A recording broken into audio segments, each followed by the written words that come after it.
Hi, welcome to the THC show. I'm your host, Neil Magnuson, and this is the show where we talk about the different truths in our world, and many of them are not very pretty, so we try to find some ways to be somewhat hopeful about the ways to change things, and in fact, we try to give you some ways to change things. Today on the show, I'm very happy to have, as usual, my regular guests, 8 out of 10 Glenn from CannaMatch.ca will join me for the 420 session. Jerry Martin will be here for the Martin Medical Moment, and very thrilled today to have Dana Larsen come back for a repeat visit on the show and tell us what's new in his world and update us on a whole bunch of stuff. Dana's always right at the very heart of what's going on with respect to activism and the move towards freedom and real legalization in our world. So that's what's going on the show today. Last week was Human Rights Day on Tuesday, and I made the comment at the time that every day should be Human Rights Day, shouldn't it? I mean, there's really no day where a human's rights should not be in play. And yeah, having a day to mark that is fine, but really every day should be a day when everybody respects everybody else's rights. And it's about more than just a person's rights. It's about actual right and wrong. It's about ethics. Ethics needs to play a real role in what's going on in our world. Reasonableness and ethics. In my life, we hung around the family dinner table every night when I was growing up, my two brothers and my dad and my mom and myself. And we rolled around all kinds of different things about what was right and wrong and ethics. And I've come to understand in my life, analyzing these things, that there's really two different types of ethics. That there's human ethics, where you care about each other. You care about a person. You recognize that they have feelings. You care about family, friends, and all those good things that are involved in a human being's well-being. And on the other hand, you have business ethics that are very much at play in our world. And business ethics is a whole different animal altogether. That's where your only concern is for the bottom line profits of whatever it is that you're doing. And business ethics is about maximizing profits and putting down competition and all of those sorts of things. And really, there's a problem in our world when business ethics is allowed to override human ethics and human rights. And that is really the crux of what's wrong here. And we're in a world where we're supposed to have public servants to protect us from those types of things.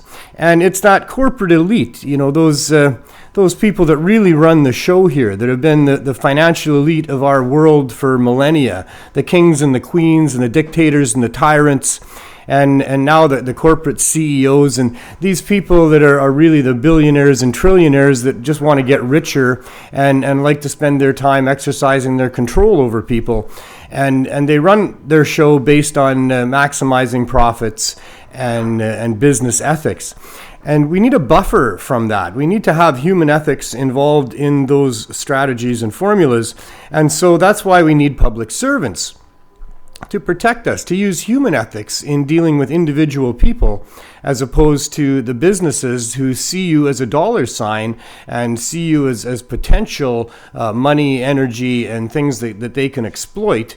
And there needs to be a way to put a rein on that, because, if allowed to have their will, maximizing their profits, well, that means child labor, and that means really unfair labor practices, and that means cutting corners on the manufacturing of things where safety is involved, and numerous other things that business ethics will dictate that human ethics would override. So we need to have a world where human ethics stands above the business ethics, and that we have public servants that recognize that and that protect people from the harm that can be done by people just trying to maximize profits. We certainly have that going on very obviously with the case of the cannabis file, that it's been profits over people and profits over patients since the beginning here. Our governments have never properly addressed or been on the side of us. And that's very clear in the policies that they've brought down. You can see it in a lot of different laws and policies that they have going on. That they're about padding the pockets of the people that help them get there. And in many cases, those are the corporate elite. And it's certainly the corporate elite that has their way through lobbying behind closed doors and getting their way in that respect.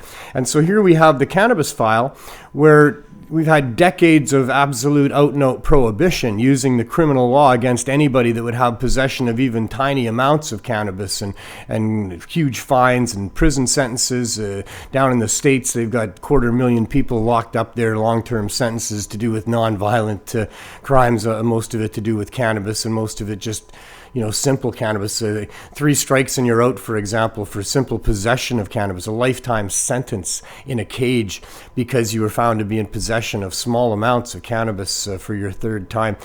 Just horrific laws that are there not to protect people in any way, shape, or form. Cannabis is not something that hurts people, but these laws certainly hurt people. And if you were what cannabis threatens, of course, is the bottom line profits of these corporations.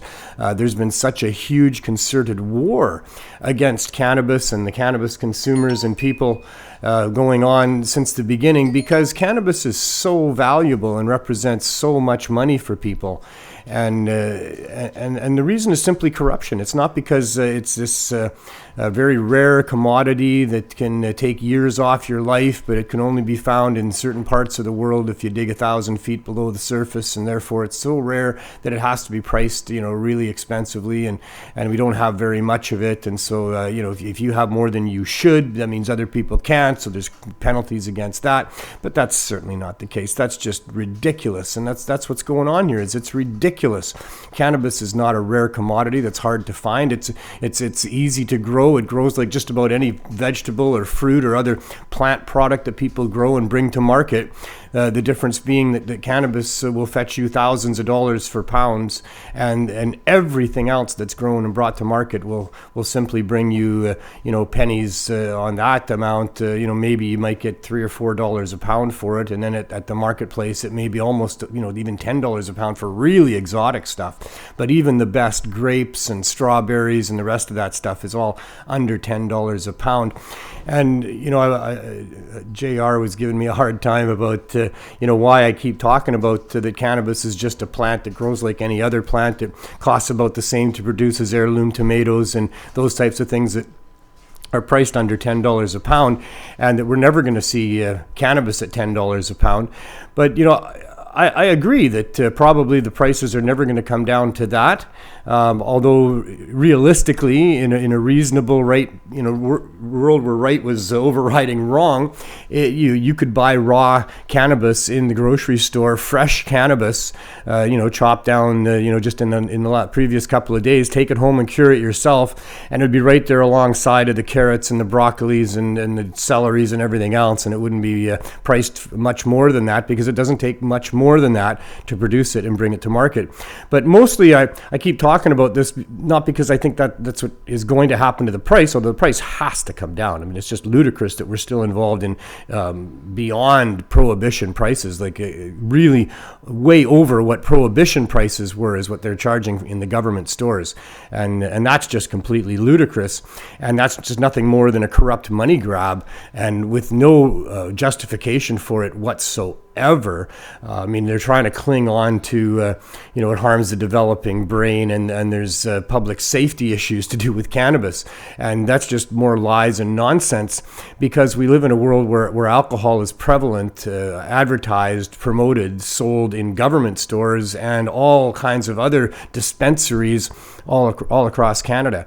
And I mean, alcohol causes serious problems. In fact, they think the cost of alcohol to our society just in Canada here is about $14.6 billion a year, just in the costs of worrying about of what alcohol results in. Here in Vancouver, we have weekly mini riots that happen on the Granville Mall and in Gastown outside of these alcohol establishments.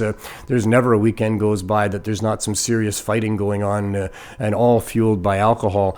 And the fatalities on the road, Mothers Against Drunk Drivers estimates that alcohol alcohol is responsible for 75% of the close to 4 fatalities that we have daily here in Canada. And yet our government is putting these ridiculous restrictions and regulations on cannabis as if it was something to be concerned about in our society, and alcohol isn't. So there's still a whole lot of corruption going on in the pricing of cannabis and in the way that cannabis is continuing to be stigmatized by these people. And so that's what's going on. And we do need to think a little bit about what the role of government is, and which set of ethics we want to have them use on us. Should they be cowtailing to the corrupt corporate business ethics model of us being just chattel and energy sources to exploit? Or should we have them treat us as if we were somehow family, and that they were servants, and that their job is to protect the family and to serve the family, because every human in this country, every Canadian citizen is a family member, and these public servants that we're paying need to treat us like we are human beings, that we have feelings and futures and families and all the things that are important to each individual, and to stop allowing the corporate bullying that's going on through lobbying that allows them to get their way and have us exploited with huge prices at the grocery stores. We're being gouged everywhere you turn around, and certainly with respect to cannabis, not just the ridiculous, outrageous, unattainable prices that they're trying to charge, but the fact that in the process they've completely wiped out access to medical cannabis, and that's a whole other topic all on its own. This is the day that edibles and vapes are going to be sold legally in these stores that nobody should go into other than to just look and laugh. Boycott these places. Their prices are going to be, more than anybody should have to pay. And again, I'm sure we're going to be dealing with crazy packaging. The edibles are capped at what they're calling 10 milligrams per dose. Hard to know what that means or how they're measuring that or what. But if it's really 10 milligrams based on what the cannabis community has been measuring these things at, then 10 milligrams being the right dose for a novice user who's never used it before is going to do nothing for the daily user and the users that quite quickly prefer to have many more milligrams than 10 milligrams. So it's really a joke. But the biggest joke is that we've got Patty Haydu from Health Canada coming out and saying that they recommend at Health Canada that you avoid consuming cannabis in all forms. Just avoid doing that.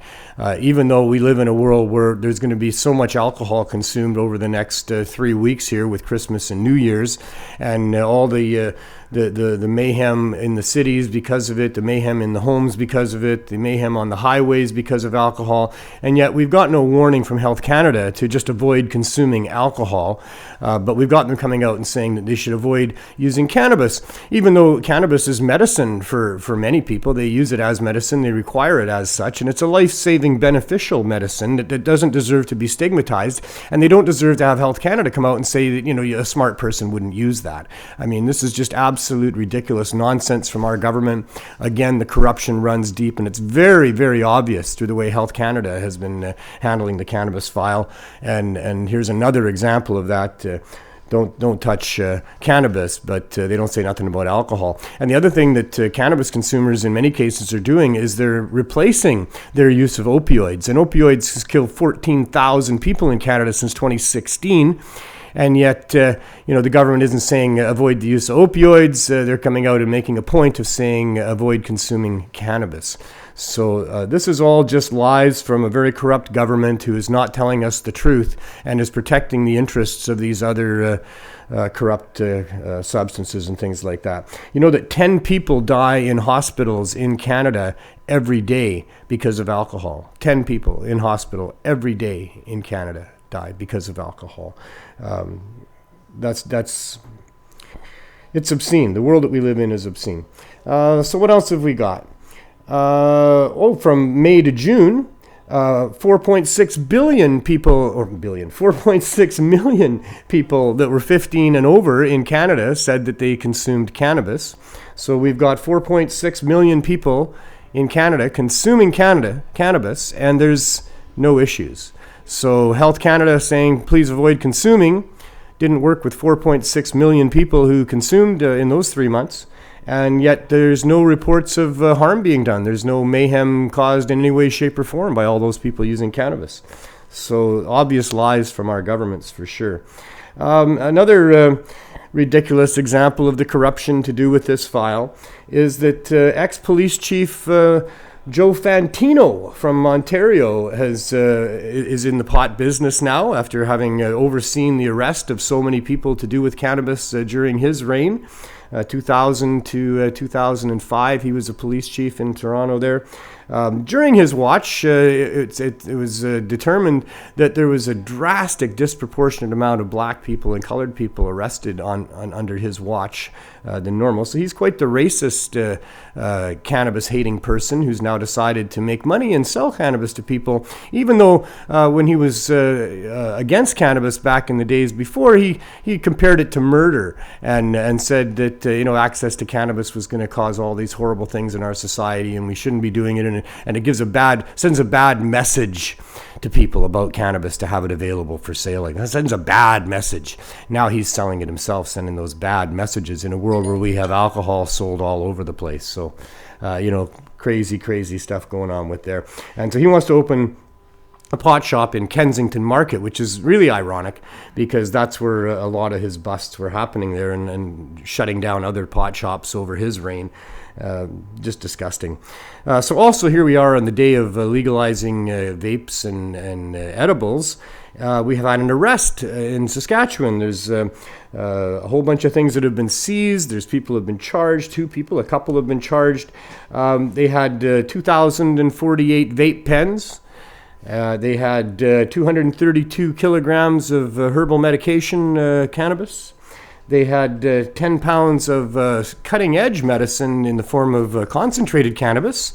And they had about 500 grams of mushrooms, which are now really being touted all over the place as being beneficial in helping people deal with depression and addiction and things like that. So, it's a dark day for many people who would have otherwise received cannabis that would have helped them.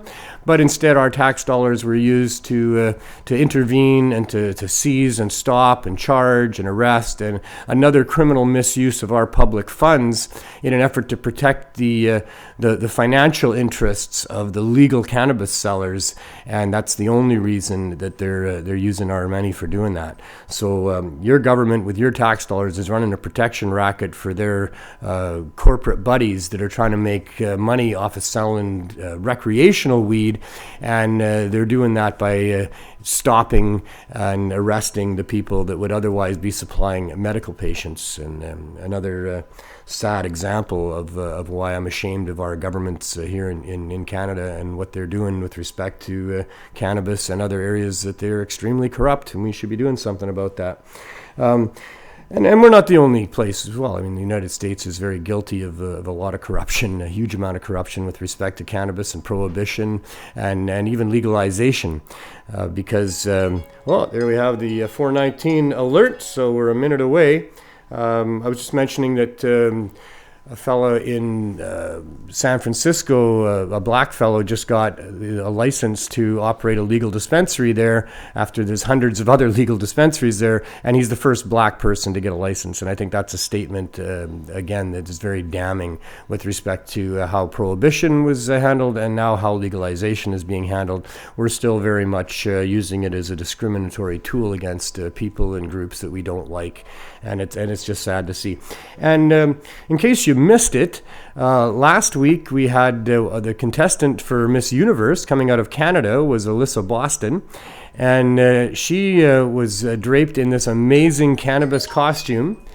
And I think that's a huge moment in the journey to losing the stigmatization and gaining the freedom that we deserve with respect to cannabis. And so not only that, she's beautiful, and we don't get enough of that kind of stuff on the show. It's just me and Glenn and Jerry for the most part, and so any diversion from that is probably a good one. So I've asked Neil, my producer. I got the entire thing, but I don't have that clip. Okay, you got the entire thing. Play the entire thing. But at this point, entire Miss Universe. no, don't play the entire Miss Universe. That's what I have. You don't have the clip to play? No. Oh, Neil. Oh, man. Well, Google that one because she looks spectacular and it's a great message that she had. So here we are, it's 4:20. And Glenn, I want you to give me a hand here because even though Neil kind of blew it with my clip there, it's his birthday today. Yes. So we're going to sing him happy birthday. All right. Whether he likes it or not, and I know he doesn't. Oh, so that's right. That's the best time. I already got him on Facebook. That's the best time to sing a person happy birthday. I told everybody on Facebook it was his birthday and I all wished him happy birthday on Facebook. There you go. So he tried to tell me it wasn't today. But, he's not a very good liar. Yeah, I know. Right? So happy birthday to you. Happy birthday to you. Happy birthday, dear Neil. Happy birthday to you. Yeah! All right.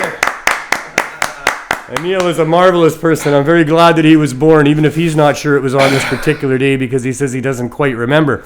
But whatever day it was, that was a good day, and we're very happy that happened. He's changing the world with us. So, Glenn. How you doing? Good to see you, sir. I'm glad I took some choir. I was able to match your voice there. That was good harmony. I heard that going on there in the background. Wow. Cheers. Let's light them up. Cheers. Sparkle if you got them. Yeah. Gotta love the 420 session. Gotta love Keeps it. us real every day. Oh, yeah. Sometimes twice a day if you're that kind of a person. Some people say an apple a day will keep the doctor away. I'm going to go joints a day will keep the doctor away. You know where that statement comes from? No. They had to rebrand apples because apples was all about getting drunk. Oh, yes, because cider, right? Johnny Appleseed Yeah. went around and sold apple seeds and traded for accommodations in some cases. That's how he lived. To all these different new forming colonies in the United States where the federal government was giving land out to people. Yeah. And, thanks, Anil. And one of the things that went along with getting your land was there was a few things you had to agree to. One of them was growing cannabis. Oh, yeah. Cannabis was a mandatory crop from 1619 to 1798. Wow. Everybody that got land from the federal government in the United States had to grow cannabis for all of its industrial uses. Yeah, like the rope. And there was the Indian hemp as well, Yep. that George Washington alluded to, that it was more valuable because it had the medicinal value. But apples was another one that people had to grow. And the reason was because the water was suspect and the people were paranoid. Because the people were coming from Europe where there was a lot of problems with stagnant water and diseases born out of water sources. So when they came here, they wanted to use apples to drink. So apple cider was what they drank to avoid drinking the local water, to avoid getting sick. And then they started getting and they didn't have refrigeration going on.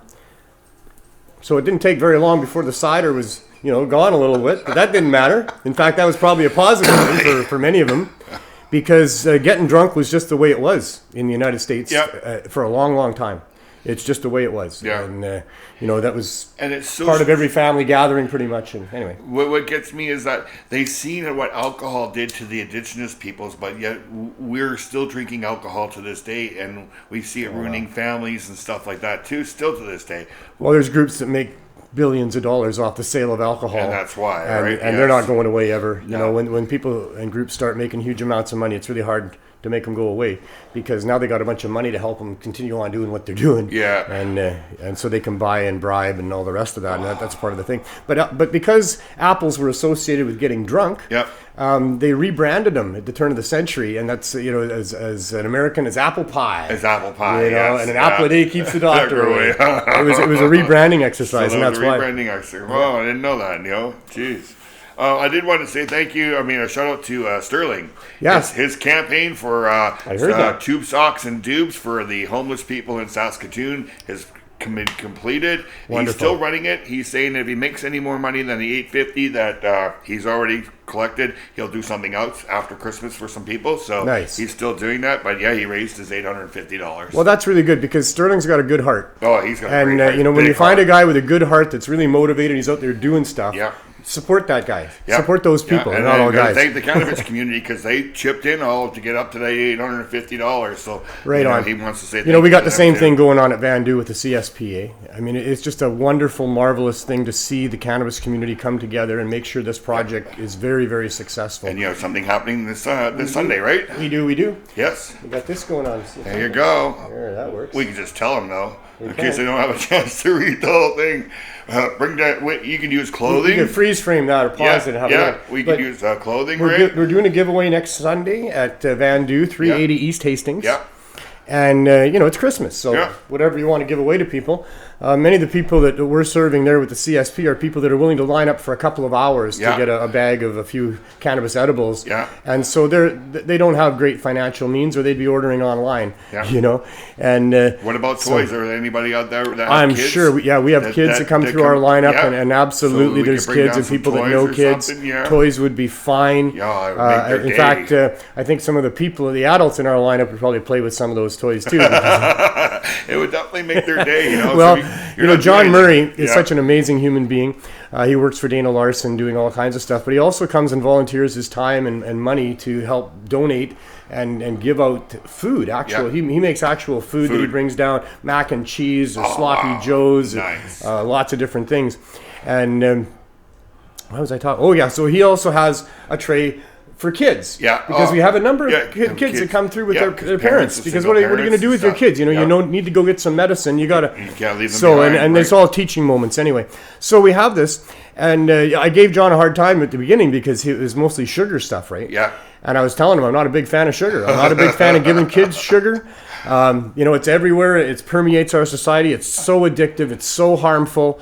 And so that I didn't like that. Well, he is amazing. He's come up with these other things that are healthy for kids. Yeah. And so he has his little tray of stuff that's healthy for kids beside the stacks of stuff that he's made for all the adults, but makes about 200 of whatever he makes every time. And are the kids eating them? Well, yeah, but the point is that a lot of the adults that come through, they'll claim to be kids. They want what the kids are getting, eh? So that's why I say that, if we got toys there's probably some adults that are going to look at those toys and think, that. And good on them, Yeah. I mean, good on them, yeah. because it's that place in each of us where we've got that childish attitude about things, and whenever we can bring that out as adults, it's not so easy, No, and whenever you can put a smile on a child's face, that makes your day. or a It just smile lights up on the child within the adult. Yes, because that's what I'm or saying. the adult seeing the child smiling, and they're they're both smiling, right? So, and Christmas is a tough time of year for some people. Yeah, yes. And they have a hard time with the bad memories, and they have a hard time with the things that they see, and I appreciate all of that, but it is what it is, and it's happening, and it's going to happen every year. And I don't think the thing to do is to just isolate yourself away from it and think bad thoughts about how much you don't like it and have it jar those memories. I think every moment is a new moment to make new memories and to focus on the positive things, to have as much fun as you can. And it's just an opportunity where there's kind people, there's nice things going on, there's a lot of color and a lot of fancy stuff. If you like bright, fancy lights or music and other things, it's a nice time of year in a lot of ways. And so that for those people that struggle with it, I just hope perhaps you can have take this opportunity to try to look at the brighter things and the brighter sides of things, and not focus on those things that cause depression and cause people to be unhappy. just for the day, right? It's one day at a time. One day at a time. Right. This, So if by we the can way, make for that those day who don't a know, good day for you, this then- is the first day of the rest of your life. Yes, it is. This one right here. Yes, it is. And if you've had other days in the past, that's all just experience. Yes. And better armed now than before, and away we go, and let's have some fun and see what we can do here in the limited time that we have. Here, you want some? Shout out to Neil Tapley. Talk about Neil. limited time. Not that Neil's you're going allowed anywhere to have soon, Neil. visitors now. But stay off of motorcycles. Yes. Neil Tapley had a motorcycle accident. Do you want me to read the update? Sure, go I ahead. can get the update. Neil's an awesome human as well that has been part of our community for a number of years, and he's a dab master that's worked many of the Cannabis Cup events and other things like that. He had a really bad motorcycle accident that's put him in hospital. It was extremely serious, but he's been taken out of the coma that he was put in. He then managed to get himself some cannabis edibles, and that caused some issues, and so that he was not allowed visitors for a little while. And now he's allowed visitors again, and we just have to be careful about what you bring into Neil, because he's not been taking anything for quite a while, and there's other medications involved and complications, heavy medications. And so anything like that, although Neil's going to ask for him because that's how he is, make sure that it goes through his brother or the doctors, and don't let him fool you, because he's sneaky. Says Neil is healing physically. He has suffered a significant brain injury which affects his memory and decision making. He welcomes visitors, but although he may ask, he's not allowed anything to eat or drink. This could endanger his life. Please, no CBD products, as he's medicated under the hospital's care. Neil looks forward to seeing his friends. Yeah, and I'm sure he likes to have some visitors now that he's allowed to have them. Yes. And he's going to have still a ways to go before recovery. I got to do this, Glenn. Okay, you got to do that? Yeah. Okay, you do that. I'm just about done doing it. Should have done it before. Those little beeps that you heard on the show earlier, that was me and my phone, because I didn't turn my phone down. And now Roxanne wants to know where I am. Well, I think she should know where I am. Yes. But, that was earlier. Good. Okay. So, anything else new coming up? I don't know. We're not here next week. That's right. We're not everybody on the 24th. That's right. Not going to do a show on Christmas Eve. We will be here on the 31st, because 7 plus 24 makes 31. Yep, I know that. New Year's Eve. We'll be here. Yep. All right. I'll be here. That's good. Landlord's going to be here. Landlord was here earlier. He was here earlier. Yes. He's going to come on and talk to us on that show. That's been arranged for a while. Oh, that's good. That's good. Bring in the new year with a landlord. Very cool. Well, Yes. Thanks, Glenn. CannaMatch.ca still up and going. People making friends and getting together and smoking weed. Daily. We still got the 500 free credits till the end of the month, so come join us. Very if you're good. lonely, if That you means want to meet somebody, basically 100 free calls that you get to make. 100 free messages. 100 free messages Yes. to find somebody that you're compatible with, that you can share some magical vapors with them, or you might even fall in love with them. You just never That's know, all up right? to you. I've had some people come up to me and say, "Hey, Glenn, I put myself on CannaMatch. I'm getting guys wanting to meet me." I said, "Well, did you check 420 friends?" "Yeah, well, that's why they want to smoke with you, right?" Right. So I've had a few of those. Strictly platonic. Yeah. Not that there's anything wrong with that. Merry Christmas. Merry sir. Christmas. To you Have and a great your family. one. All right. Thanks for joining me, Glenn. It's been a great year. Have a good day. We'll see you the day before the next new decade. I know. Wow. I know. Holy smokes. All right. 420 session, always a lot of fun. Gotta have some fun. It's kind of my policy in life, is have as much fun as you can.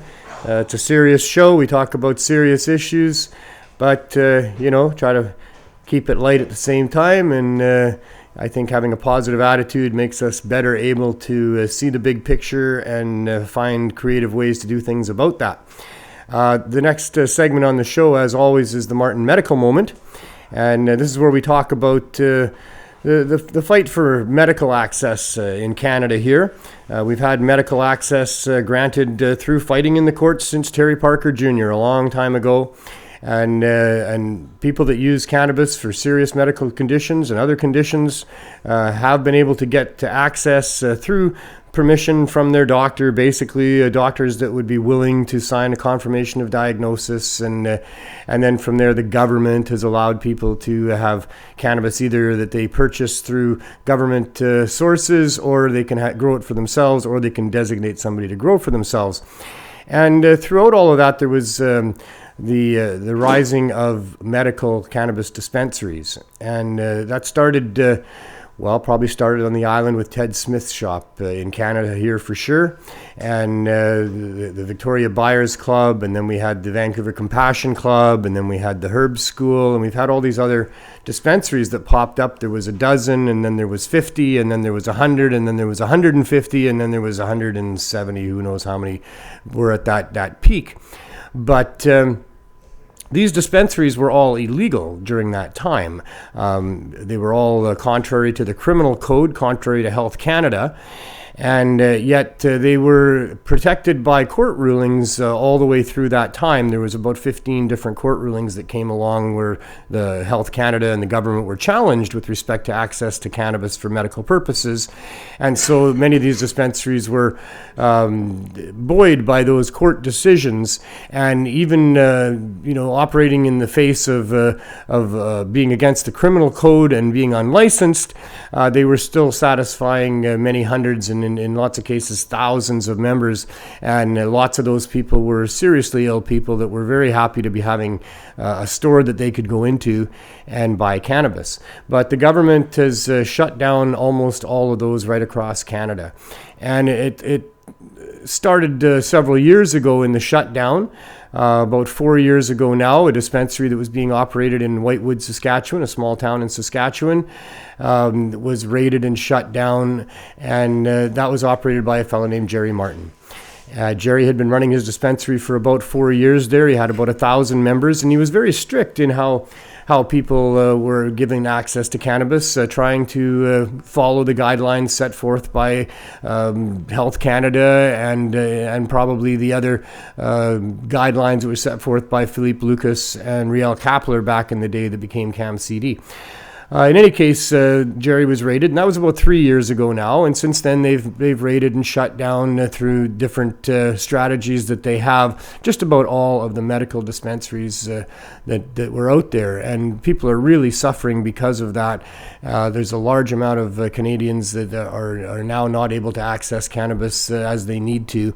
And it's a huge problem, and it looks like we're going to have to continue to fight the government through the courts, and that's the way that we're going to win access. And unfortunately for Jerry and other people that have had to have their lives thrown upside down by being raided and busted and charged and all the rest of that, that's where this battle is going. And that's why we have this segment. And very happy to have Jerry Martin with me for these segments to update us on his pursuit through the courts. And we also talk a little bit about other cases that are going on as well. How you doing, Jerry? Good. How are you doing, Neil? I'm doing pretty good. Never happy, about the government and their moves to shut access down. It's been horrible. What's new with your case? That you can tell us? Because last week, there's pending news. Is that still just pending? Pending news. I think it's going to happen. Not ready to announce it yet. Well, I could probably say something. I think I'm going to be.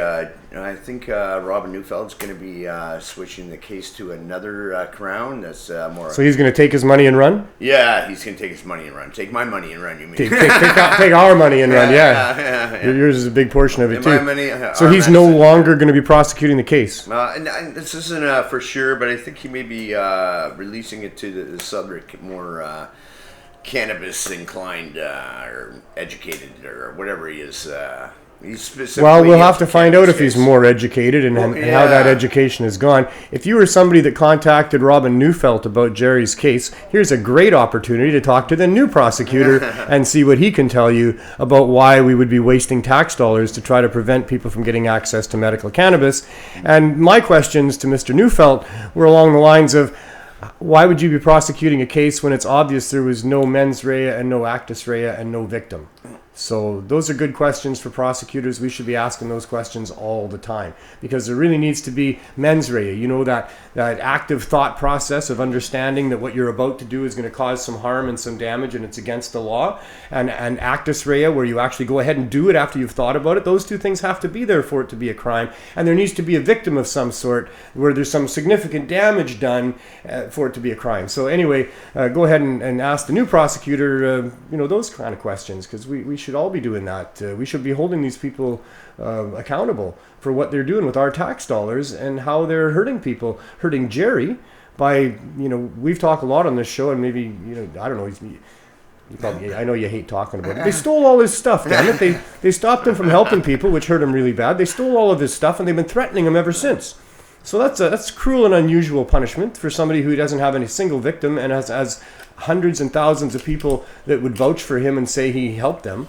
So, we need some sanity, and that's one of the ways we get sanity is we hold these people accountable. And so, it's just a phone call or a letter or, you know, if you're in the area, go in and see him in person, but whatever you can do. And if not that prosecutor, some other prosecutor, just go and ask some of these people in these positions, why would they be doing this like this? Because this makes no sense to me, Jerry. I tell you, it makes no sense to me either. In fact, it made no sense even to the police out here when I had to check in there. They were quite blown away that I was arrested for a dispensary in BC here when, you know. Yeah. I had to turn. Yeah. So even from province to province, makes a big difference for sure. It does. Yeah. So you're going to maybe have a new prosecutor? Yeah, and I may be joining a couple other dispensaries. We may be all going together to do one big case, which would switch it from Yorkton to Regina. I'm not going to mention who that is yet. All right. Just until everything's done, but yeah, so it looks like we may do it that way.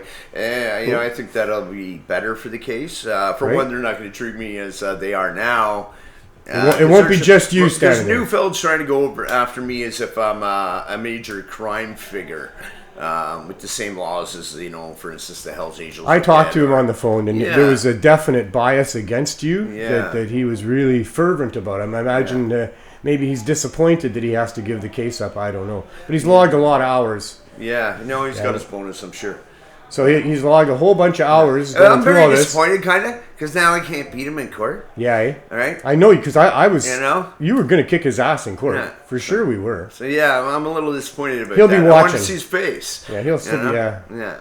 I know. It's supposed to be part of having your day in court. Yeah, you know, exactly. So yeah, he's passed it on. It looks like he'll pass it on to somebody else. So there's other cases going on. Yeah. Heidi Chartrand has a case going on in Nova Scotia that's coming right up on the 20th, and I told her I'd give her a call and let her explain what's going on there. So let's see if we can get her on the phone here. She was in the chat last time, so yeah, I remember that. Yeah, she's probably watching today because I told her I'd have her on the show. So let's see what we can do here. Gotta love technology. If I put it right there, Neil, that should probably work, right? You keep the speaker up and then face it towards Keep the speaker up. Well, I think that would be like that then. Yeah, oh, like on the mic itself. Let me put the. Let me get this going too. Just on speaker. There we go. Hello? Hi, is that Heidi? Hey. Neil Magnuson here on the THC show. How are you doing? Fantastic. How are you doing, Neil? I'm doing pretty good. We're just talking about, you know, the fight through the courts for medical access, and you're kind of right at the very heart of that going on, and you got a case coming up on the 20th. Can you fill us in a little bit about, you know, give us the whole story if you don't mind about how, well, briefly, but, you know, tell us. Basically fighting some charges that originated in September of 2018. I was operating Higher Living Wellness Center in Greenwood, Nova Scotia, and they basically raided my location, and myself and one of my staff and one volunteer currently facing charges resulting to that. You were arrested? So, yes, I was. You were put in handcuffs? They put you in. Did they put you in handcuffs? Oh yeah. Oh yeah, my God. Through the town. Anyway, I'm so appalled by that I just had to ask because it just. Yeah, 2 times now I've been in handcuffs for this stuff. For selling medicine to people. Yeah. Yeah. Well, one time for that, the other time for just being in possession of my own medication. So. Dangerous stuff. We can understand why these police have to be very careful with people like you. Oh my God. Eh? So, you've had some dates in court and you got another one coming up on the 20th? I do. So we have a constitutional challenge that's taking place, and we have some patient witnesses that will be taking the stand for us, and a bunch of other supporting documentation. So hopefully the judge will see the light, I guess. Things haven't been going so well, it doesn't seem, here in Nova Scotia with regards to constitutional challenges. Right. So. Chris Enns had a case that was adjourned, I understand. Yeah, and as far as I know, there's a publication ban on it, but I don't feel like it went well. But that's all I really know. I see. Well, we wish you all the best of luck for sure with what's going on there. And that's this Friday, is it? Yes, it is. And where exactly is that for anybody that's close that can come It's by? going to be in Kensington, Nova Scotia at 9:30 a.m. and there's going to be a decent-sized crowd there, so we'll have a little party and spread the love. Do you want people to make signs? Normally there's a crew that arrives with signs already made, but people are absolutely welcome to make signs. Very good. And anybody they should call ahead of time? Or just show up? They normally know that to plan for a party when I come to court. They I know see. how I usually show up with a large crew. So if anybody needs a ride that's going from the Valley area or anything like that, definitely get a hold of me and we can try and get you way there for support. Very cool. I completely agree with that. If you're going to go down there, have as much fun as you can poking the bear. Thank you for taking some time with us today.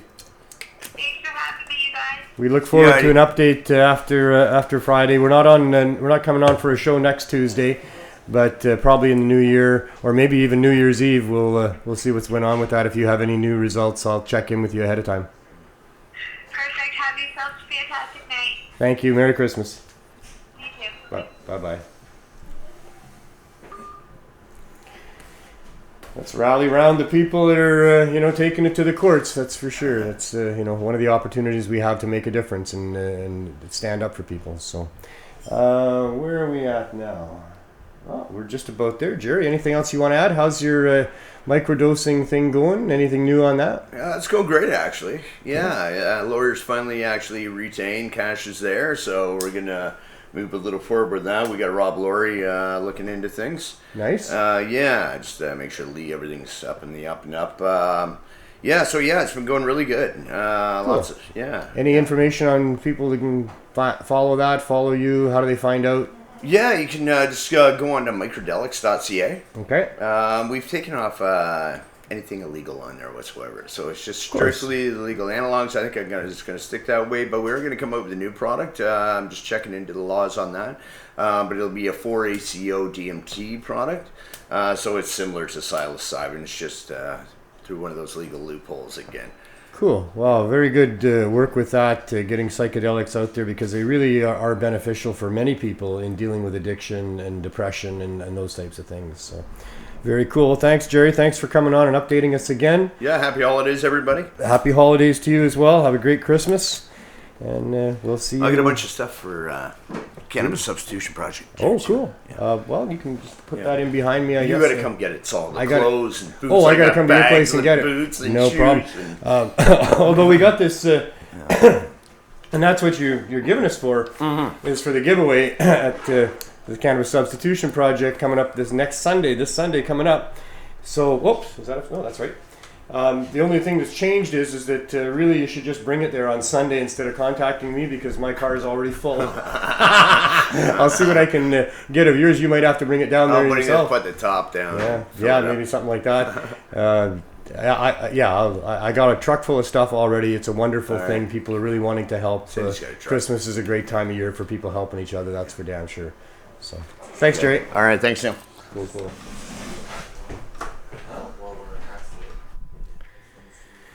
All right. It's very, very unfortunate that we have to fight our own government to get what is absolutely reasonable is somebody that's not feeling well and finds a herb that can help them, and yet they can't get access to it because the government says they can't. And it's a real travesty. It's been going on for a very long time. They declared war on drugs, which was just war on cannabis users. If you look at the statistics of, who they were coming after and who got arrested and how many people went to jail and all of those kind of things, it's very clear that for a long time, for decades now, this has been an absolute war on cannabis and cannabis consumers, and it's been a war on people that would dare speak out against government policies that say you can't have this. We should all just obey, be quiet, put our tails between our legs, go back to our rooms and do as we're told. And it's very wrong. It's been very, very damaging to our society, to people, individuals, and families, and it's been going on for way too long. And we've been fighting the good fight. We've been speaking truth to power for a long time. We almost had it won in the late 70s until the soccer moms got organized and said, oh, what about the children? Well, if they were really thinking about children, they would have realized that harm is through prohibition, not through cannabis. But we lost that one there, and we fought back again, and we fought back hard, and we came back with truth and logic and statistics and good people and stories and all the rest of that. And we finally got a government to run on a policy of legalizing cannabis for everybody. And the Liberal government, from a position in government where they didn't even have third-party status, came back with a majority government running on that policy. And even though it did say so in their platform, and Freddie Pritchard pointed it out pretty good, we didn't believe that they would enforce it like that, and we didn't believe it would be quite the way it's turned out. But this war is far from over, and it's still full speed ahead on their part, and they're trying to annihilate the cannabis culture. They're trying to annihilate the medical use of cannabis, and they just want to sell it to people as a commodity that they can make way more money on than just about any other commodity, because that's what prohibition did, and it's all still very wrong. And fighting this fight for such a long time, one of my great inspirations through all of this was Dana Larsen. Dana was the editor of Cannabis Culture magazine in the early days when I was reading it, and he literally brought me to tears on several occasions, pointing out just how wrong it was, how much damage was being done, and how hurtful this all is. And I'm very pleased to have Dana back with me on the show. He was, if not my first guest, one of my first 3 guests. I think it might have been the first guest, because I think that's who I wanted to have on my show first, because Dana really is at the forefront of fighting this through his medicinal cannabis dispensaries, through the books that he's written, and through all of the activism that he does. He's a huge part of the 420 rally that happens here in Cannabis Day, and just about everything that happens, it happens because Dana makes it happen. And so without much further ado, I could spend a long time introducing him, because he's got so much that he's done under his belt. But let's talk to Dana himself and see how he's doing again now. How you doing, Dana? We know that cannabis helps some people reduce their opioid use or eliminate opioid use. And anything that helps in the middle of an opioid crisis should not be getting shut down. And our dispensary, and maybe some other ones that have gotten raided, aside from doing our own work, we're sponsors of programs like Deals that provides free cannabis to people in the middle of an overdose crisis, which is very helpful. And when they raid us, they take away our ability to do that. And our dispensary particularly, aside from being, I think we're the top sponsor for your program, right? We also do things like the Get Your Drug Tested program, which the BC government doesn't have the money to get people's drugs tested on the street or provide the safety, but they have the money to send to the cops to take our cannabis away, which not only reduces the supply of safe drugs on the street, because cannabis is safer, but it also stops our ability to do other harm reduction stuff, which the government seems unwilling to do. So there's a real irony there that we're doing the real harm reduction work. They're sitting in the cops to arrest us. And it's just backwards. It's not, they're supposed to be, the NDP says a lot of the right stuff, but they don't do, they're doing it wrong when it comes to drug policy. So. When you do a live show and the host isn't quite as on the ball as he should be, I introduced Dana, and I should have been introducing the video. But here's Dana Larsen. How you doing, Dana? I'm good, thanks.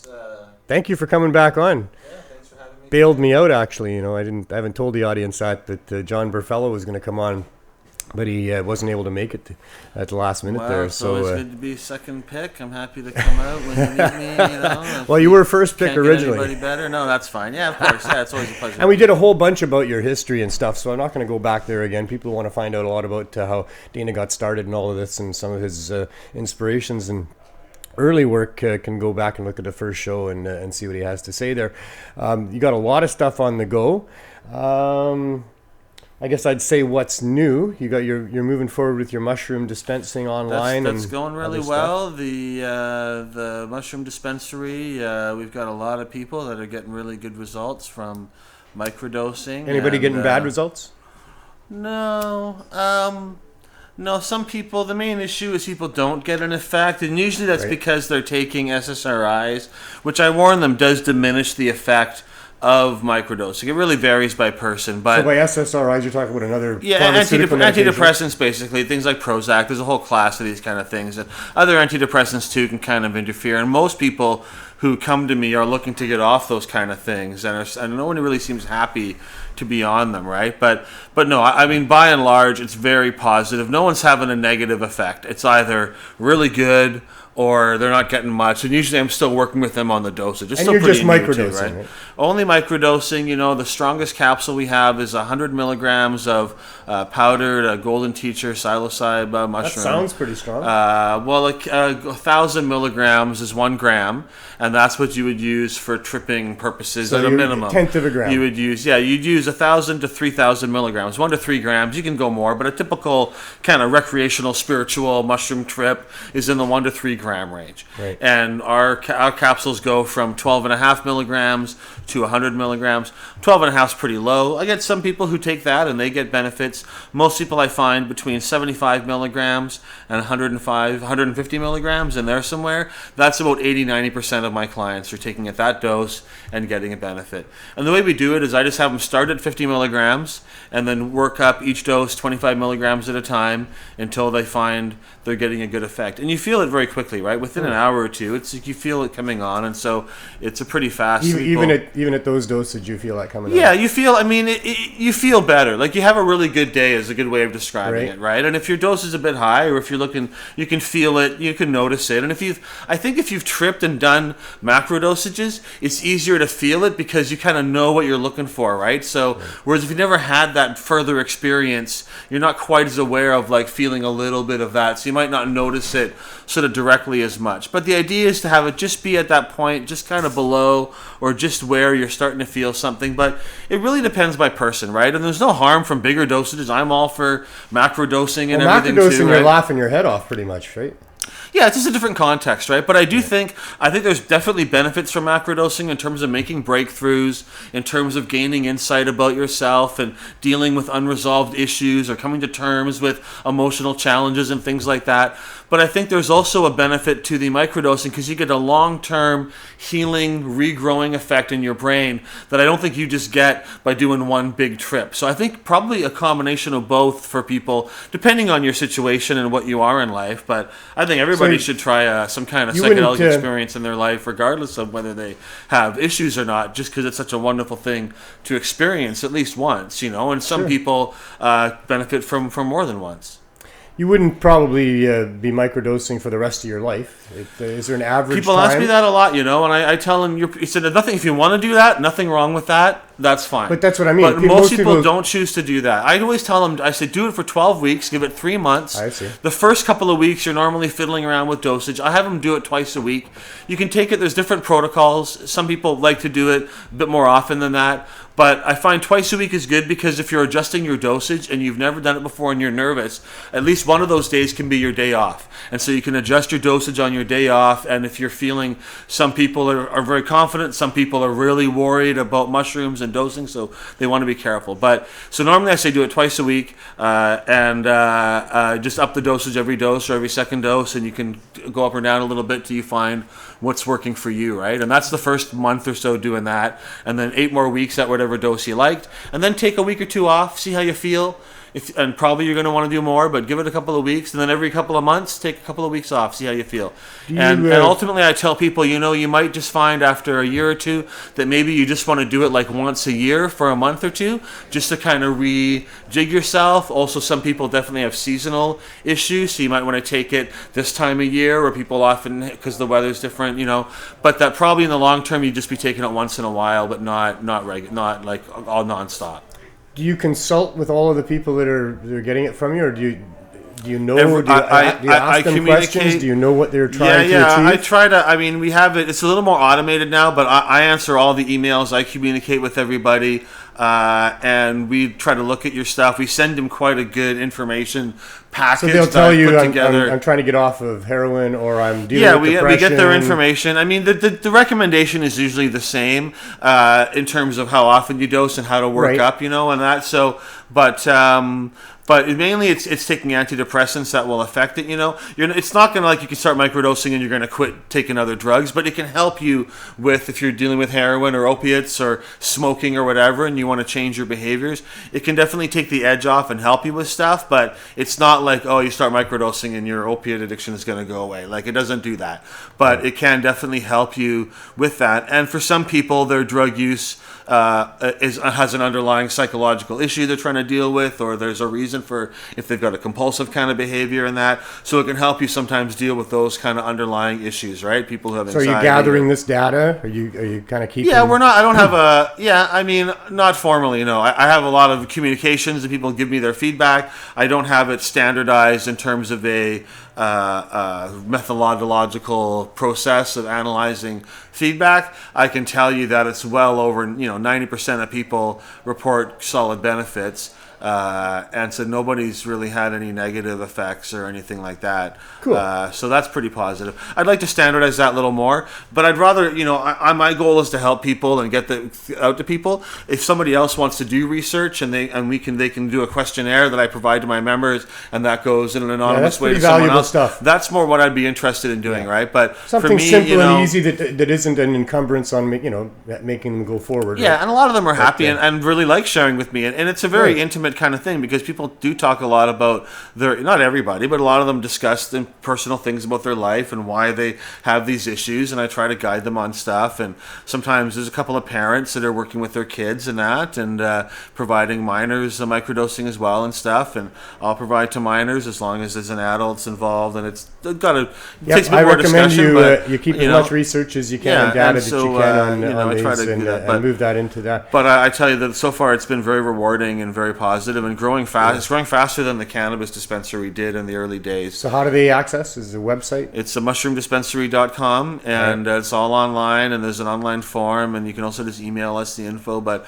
we do require some kind of like we did with the dispensaries, not a prescription for cannabis, but a confirmation that you have an ailment that's on our list. And pretty much everything will, like most ailments, will apply one way or the other, because either you're dealing with, it's an ailment that is specifically anxiety or PTSD or depression, but any other kind of serious thing is going to cause you anxiety and depression and that. So, pretty much as long as you got something, I think they should be available. Like cannabis in that regard. Yeah, and just like with cannabis, I think it should be available to everybody. I think the line between medicinal and recreational is not a very solid one, and really they both intertwine with each other. Really nobody's business. But I do think medical people should be at the front of the line, and I think sort of this is a new kind of groundbreaking thing, and I think legally it's easier and safer to only provide to medical people. But I hope that in the next couple of years, like for the first 8 years of our dispensaries, we were very strictly medical only, and then eventually we decided it was the right time to broaden our definition of who we provide medical cannabis to, right? So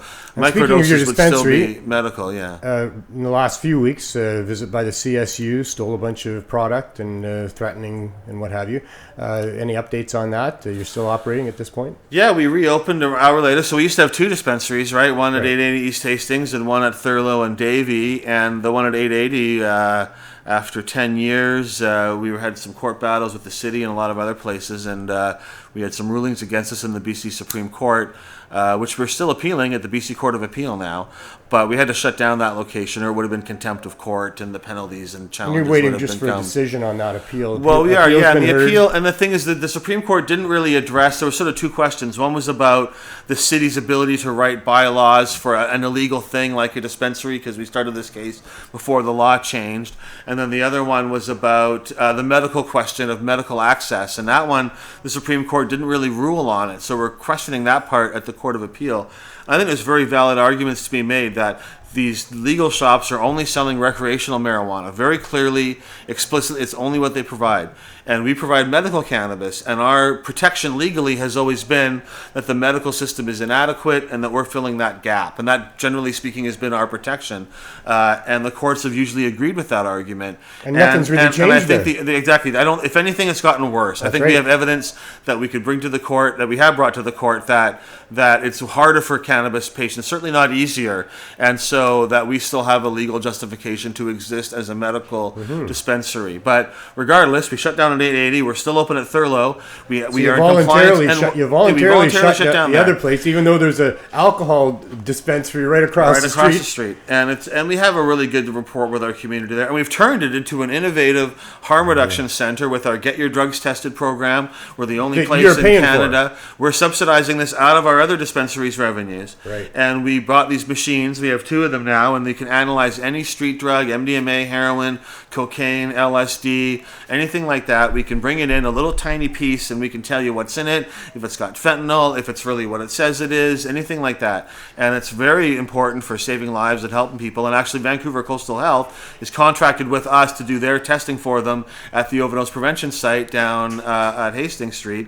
So we're down there twice a week, and they're working with us on that. Right. But we're and we can also mail in any sample from anywhere in Canada, anywhere in the world, really. I don't advocate other countries, but yeah, we get a couple letters every day. And some people send in multiple samples per letter, right? Some people send in 10 or more samples. They're sending illegal drugs through the mail to be tested. Absolutely. But, and you know, it's funny. I hate to say illegal. That just is ridiculous. When it got in the news, I thought maybe there'd be, because whenever our cannabis stuff gets in the news, we always go to Canada Post to talk to them, but nobody really, Canada Post didn't say anything. And, you know, we're dealing with minute quantities. And the reality is there's a ton of drugs of all kinds going through the mail in much, much larger quantities. And people are sending us as a tiny little scraping off of a pill or a tiny bit of a powder, triple sealed and sent off. So it's not a danger to anybody, you know. Do you know what the results are? Is it a lot of it tainted? All of our results are posted online for anybody to see in a searchable database at getyourdrugstested.com. Nice. And you can also you can search by city. So if you want to see what's going around in your city, if you send something in, it'll help other people in your city know what's out there as well, right? So and we're still expanding it, but we're just actually getting a van. We're getting a van together that we can mount the machine inside, and then we can have a mobile unit. And we do have also, we would do it anyways without permission, but if you can get permission, I'm all for that. And Vancouver Coastal Health has signed off on that space as an overdose prevention site, which means that we're allowed to handle drugs and do things with drugs that's otherwise illegal. Because somebody giving you a sample, well, that's technically trafficking, right? Yeah. And us giving it back or whatever. So we're allowed to do that in that place. And they said they will bless our van the same way and give it that status so that wherever it goes, it's just a mobile. We don't have to get a permission for each block as long as we're in Vancouver Coastal Health. And you can area. take it to different festivals as well. Yeah. So it's a different system. Vancouver Coastal Health allows it within their jurisdiction. So that's Vancouver, Richmond, Sunshine Coast, and I think North Van or something. But at festivals, there's a big push for this now. We did a few festivals last year. I'm sure you'd be allowed to go to other jurisdictions. And it's normally they want you there, right? And normally everybody wants you there. So we'll do more festivals next year, and it's really filling a gap, and it's great to offer it. It makes me sad that us as private citizens have to offer this service because these machines aren't cheap, and the running them isn't cheap, and I'm happy to do it, but for us it's quite a bit of money. For the government, it's a tiny little bit of nothing, right? Like $40,000 for a machine, we got to save up for that, but for the government, $40,000 is nothing, and it's very very beneficial. So I'm really happy about doing that. Anyway, so that's going on there. At Thurlow, we're running our dispensary, doing all these good works in the city with our revenue there.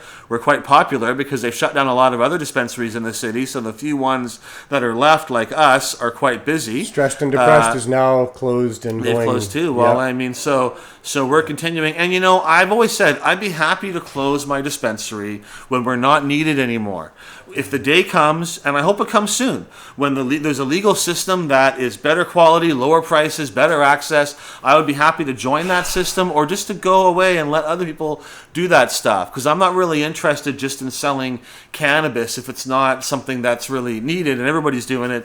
That I don't need to be involved in that. But the reality is that we have lineups at our shop because people don't want to go to the legal shops, and they have legal options. And they can't get what they want. And the products aren't there, and it's the quality and the pricing are very challenging. I've talked to a lot of people who have gone in, they tried it, they bought some for the novelty of buying legal weed, and it was kind of fun going into a legal shop and getting it like that. But they get it home, it's not good. And it's going to get better, and it's going to improve over time, I hope. But, instead of working on their end to make a better system and recognizing that cannabis access is important, that however they feel about us who are selling it and providing it, the reality is that more cannabis in these communities means less opiates, means less overdoses, and even if it's just a little bit, every bit helps. And that I think it's more than a little bit, the amount of difference it makes. And so sending the cops in, or they send their special cannabis community safety unit, which is a very Orwellian name. I don't know why they can't just call it the Cannabis Enforcement Group. Like, nothing wrong with that name. They don't call the Liquor Enforcement Group like the community. I'm not sure they should be enforcing cannabis. I don't think it should be mandatory for everybody. The name is the dumbest. I mean, the worst, the least important thing to complain about. But it's just ridiculous that they call it that. But they sent these 3 guys in. Carol Groth said we should open a medical dispensary and call it the cannabis, the community safety unit. Yeah, absolutely. Absolutely. Community safety unit rates, community safety units. Yeah, that's interesting. That would be for them. Because really, we're making communities safer, right? Dispensaries, there's many studies showing that having dispensaries makes communities safer, reduces crime. So you're a long So we reopened a few hours later after they came in anyways, but they emptied our store, took all our stuff. It's a big hit. You haven't heard from them since? We've filed a bunch of legal tactics and They've heard attacks from and you. things that, I'm not going to get into all of our legal stuff, but we've got a strategy. We filed a bunch of paperwork with them. There is a bunch of legal aspects to this that we're going to see, because a lot of it's really new, right? So a lot of it's new, and this is going to be the first time a lot of this gets challenged and everything. They also went to Ted Smith's club in Victoria, and this for us is the first time we've ever had the cops come in and do anything like this. Ted Smith used to get raided all the time back in the day, constantly, and he's been charged and gone to court and went through way more stuff, and so that they haven't had any problems for a while, but now. And our thing is we're in compliance with city bylaws, and the city told us as long as you're complying with us and in the process of becoming legal, which we're in, it's not a process I necessarily want to get to the end of because I don't really want to be legal, but right now we are in that process. We're moving forward. It's not us that's making it slow, right? But it's not the city. It's not the VPD. Well, but the city kind of is because the city, they say, oh, we're not doing nothing, but then 2 days later they send a letter to our landlord saying you're letting them rent without a business license. We're taking you to court, and he's going to court in January. Right. And we don't have a business license, but we haven't acted. That's the city, I know, but I think the city and the CSU do talk. I don't buy that they're not talking, right? Okay. The city is giving out permits to places. They have this thing, and then this 2 days later, we get a letter to our landlord. That is not, to me, that seems pretty coincidental. Right. And the reality is that we are. The city, like they're telling us, your development permit is not expired; it's still valid. Which that's the equivalent of having a business license in terms of being able to, our understanding of operating. And yet they're going after our landlord. We're getting raided. I knew our options were narrowing, and that eventually we were going to have to decide to go quote unquote legit or to like make a stand or whatever, right? But I didn't think it was going to happen that right now. Everybody was telling us we still had time, this transition period, and so I do feel like we kind of got lied to by the city in term, and that they're not really. And I don't. It's like the staff. It's not really the council. It's the staff, and I don't even know if they all know what they're all doing, or if it's like a targeted thing, or if it's just they're confused about stuff, or different people, because one of them's telling us one thing and then someone else is telling us something else. And maybe that's to screw with us, or maybe they don't really talk to each other. I don't really know, right? So, but it's a big challenge. It's a big financial hit, and we restocked and reopened a few hours later. But you can withstand it so many times, but you would losing all of your cannabis and edibles and all your stuff. It's and a whole bunch of our staff quit because they were all scared of bad things happening, even though they're all going to be fine, and they're kind of cowardly to quit. But whatever, I understand, right? I mean, I don't put people down, but you work at a cannabis dispensary, you got to be able to take a little bit of heat. They weren't getting handcuffed, they weren't getting searched, like nothing happened to them. They all just got to leave. So I'm like, well, come on, that's not so bad, right? Like so many of you got to quit. But anyways, it's a challenge. You got to find new staff. And a lot of times there's family concerns that. I don't want to put anybody down, whatever. People but make their own choices. You got to be able to if you're gonna get a job, and it got in the early days of dispensaries, you had to be a hardcore to work in places like that, and then it got real open and easy, and then everyone comes in, but the hammer. There's a reason why that the ones that are left now are mostly the ones that were the first ones to open. Because those are the hardcore people that are who didn't wait for it to be safe before they open, Yeah. and aren't going to necessarily wait for it to be safe before closing. Not or whatever. much has changed, except the government's a little better. It's ironic. We had our first raid. Other people have gone through way worse stuff. We We've got always this been new pretty provincial privileged. unit whose job is just to do that. I mean, you're a long-term NDP member. I've been an active part of the party for a very long time. You must be disappointed in some of what's I always going people on. say, and I don't, being a member does not mean I support everything they do. For me, it's a way of working from the inside. Of course. And certainly a lot of people in the party support what we're doing, support what I say, believe in this stuff. But it's a challenge in every party. And to me, it's not really a partisan issue. Like, it's not really a right or a left-wing thing. Typically, people on the left, usually in our thing. But there's a lot of libertarian types on the right who say, who should support this too. To me, it's not really a bipartisan. It's not really a partisan issue as much, right? But the NDP decided to bring in changes or ways to enforce the Cannabis Act. I agree. I'm saying it's not a left or a right-wing thing. And who knows how the Liberals would have dealt with it in BC. Right. They might have done the same. They might have been worse. I don't know. John Horgan told me personally that he was going to lead the charge for medical patients told me access. The same stuff, and I really got to know John Horgan and Adrian Dix and Mike Farnworth and Nicholas Simons quite well.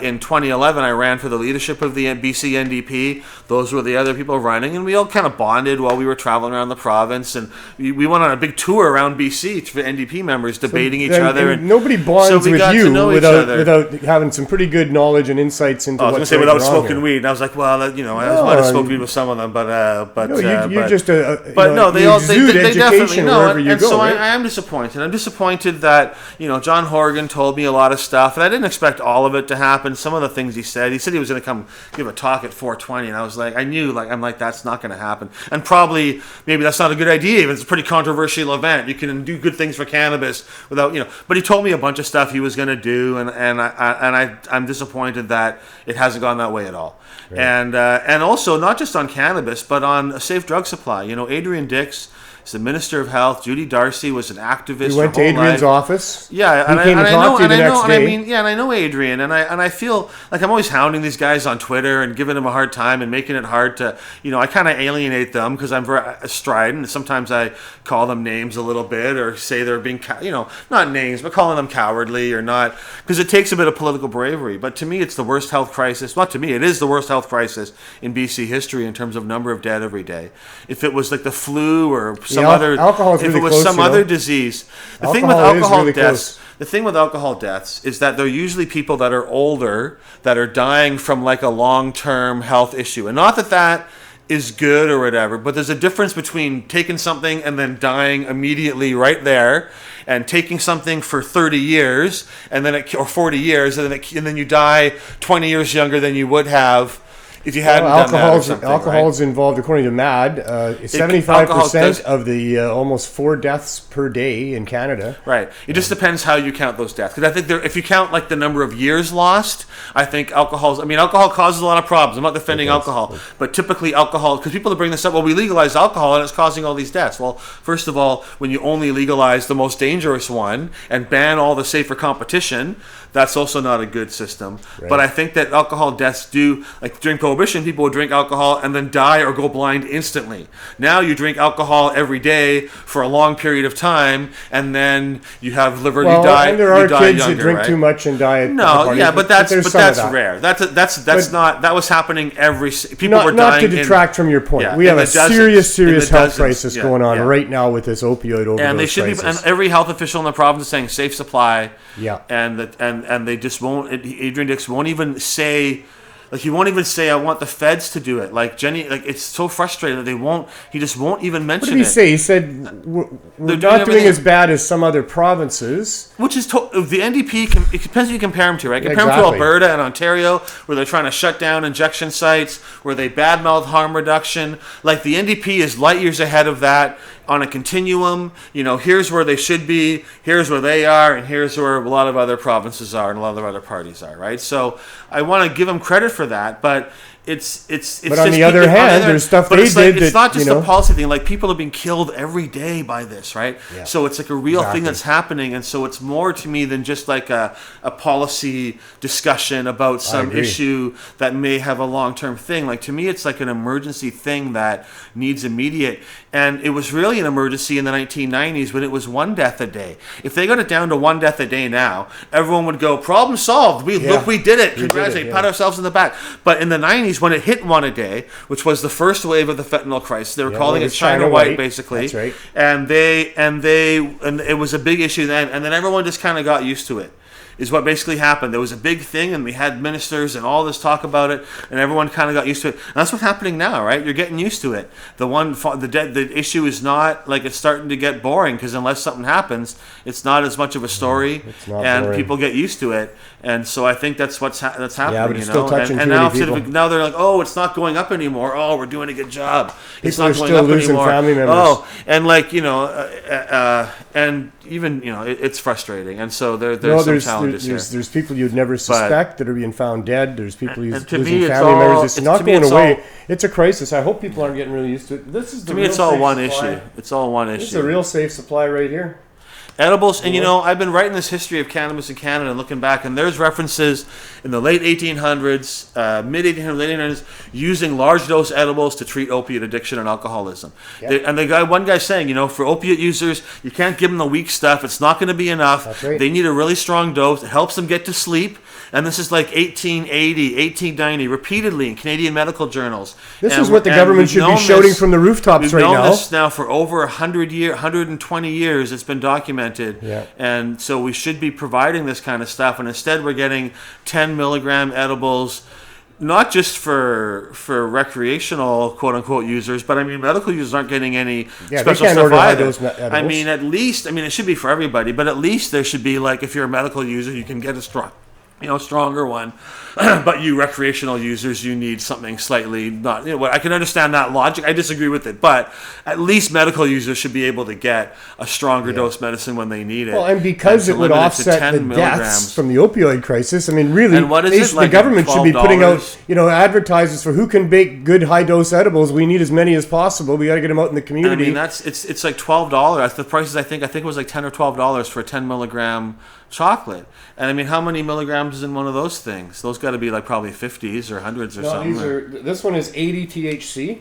Right, so From 80 Twisted milligrams. Extracts is And such how a much? fabulous How much? coverage. What's the retail price on that roughly? Well, $12 usually is what it's. So $12, and you'll get 80 milligrams. 80 milligrams, yeah. Compared to $12 for 10 milligrams. So that's 8 times the price for that. Now, which is still expensive for daily users. At $12 for the 80 milligrams, still fairly even expensive. that's expensive. No, this but is 80 milligrams of CBD.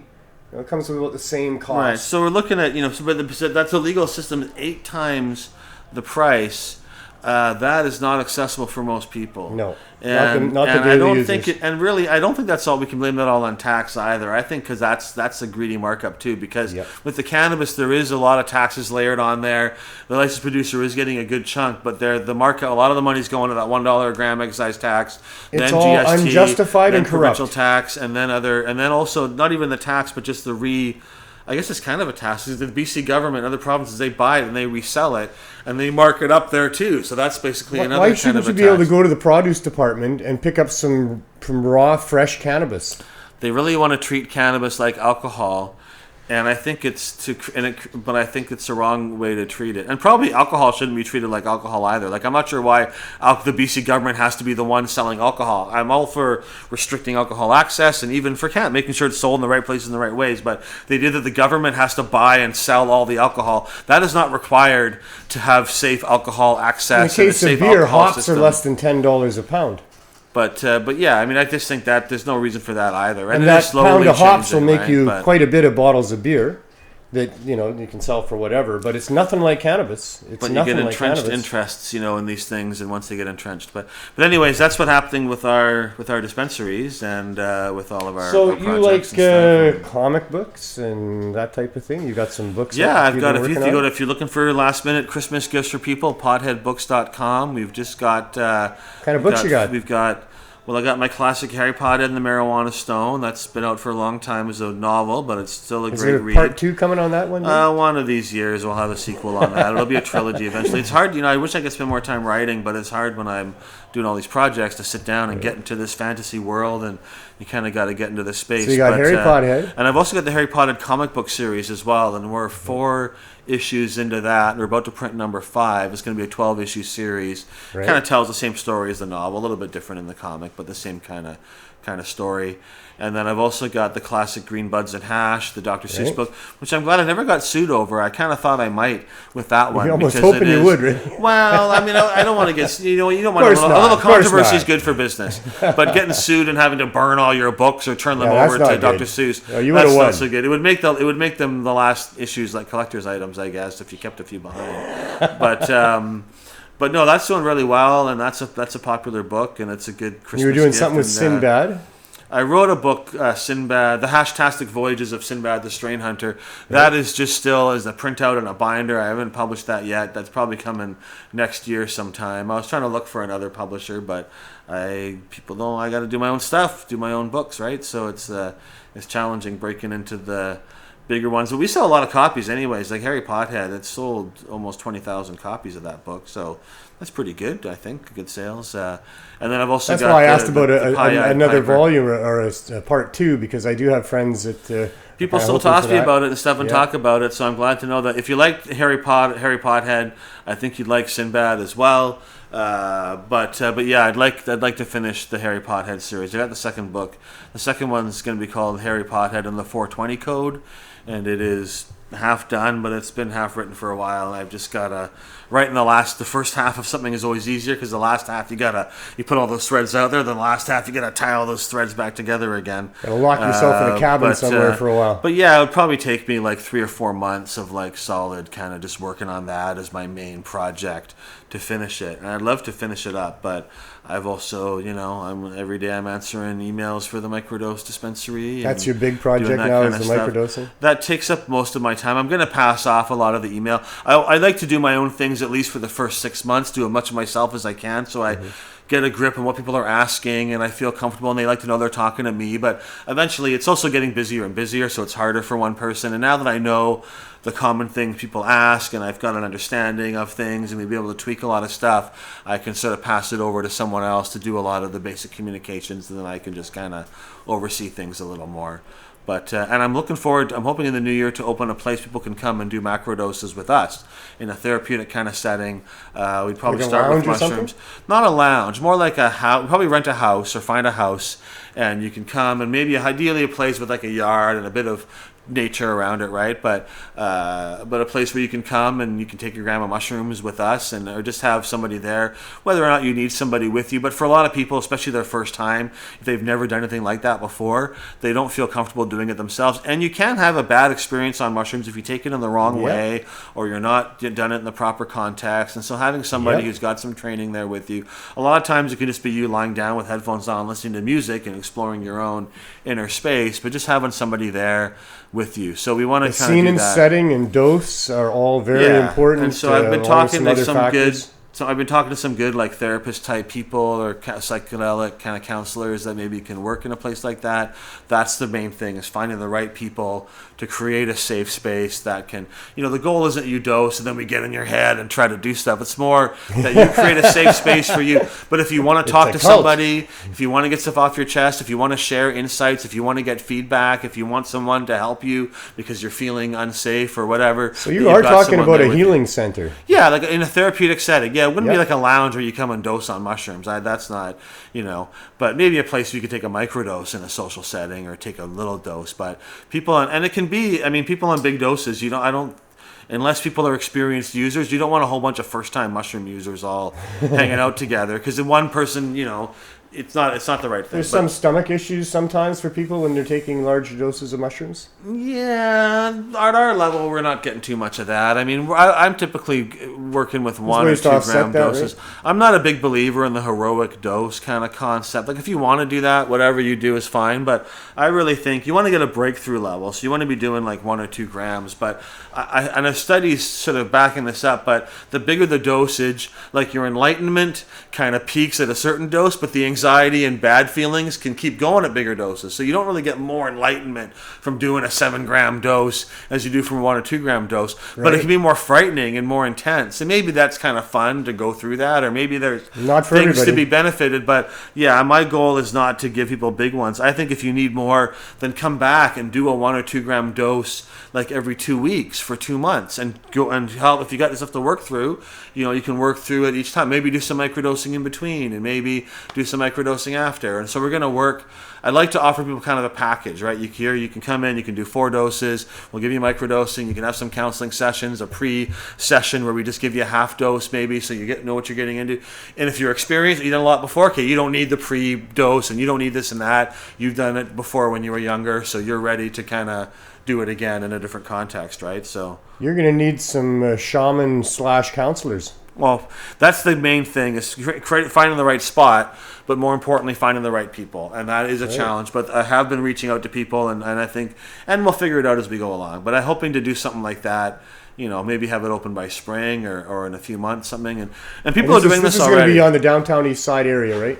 Well, I think the house would not be in the downtown east side. No? The house would be somewhere where it's got a nice yard, where it's a calm environment. I don't want sirens going off in the background and shit like that, right? But, you want a calm environment where I said it doesn't need to be be nice. Ideally, it'd be with some woods or whatever, but just a place where there's some nature. There's a lot of spots where there's little walking trails nearby. People might want to go for a walk around and hug a tree or be in a thing. So you want a place really where that's available. Maybe you and Chris Bennett should talk. Yeah, well, Chris has got his space. His is good. Yeah. His is just quite a drive from the city. So it is, I think his space would be good more if you're going to stay there overnight or stay for the weekend or do a longer kind of group ceremony. And there's a lot to be said for that.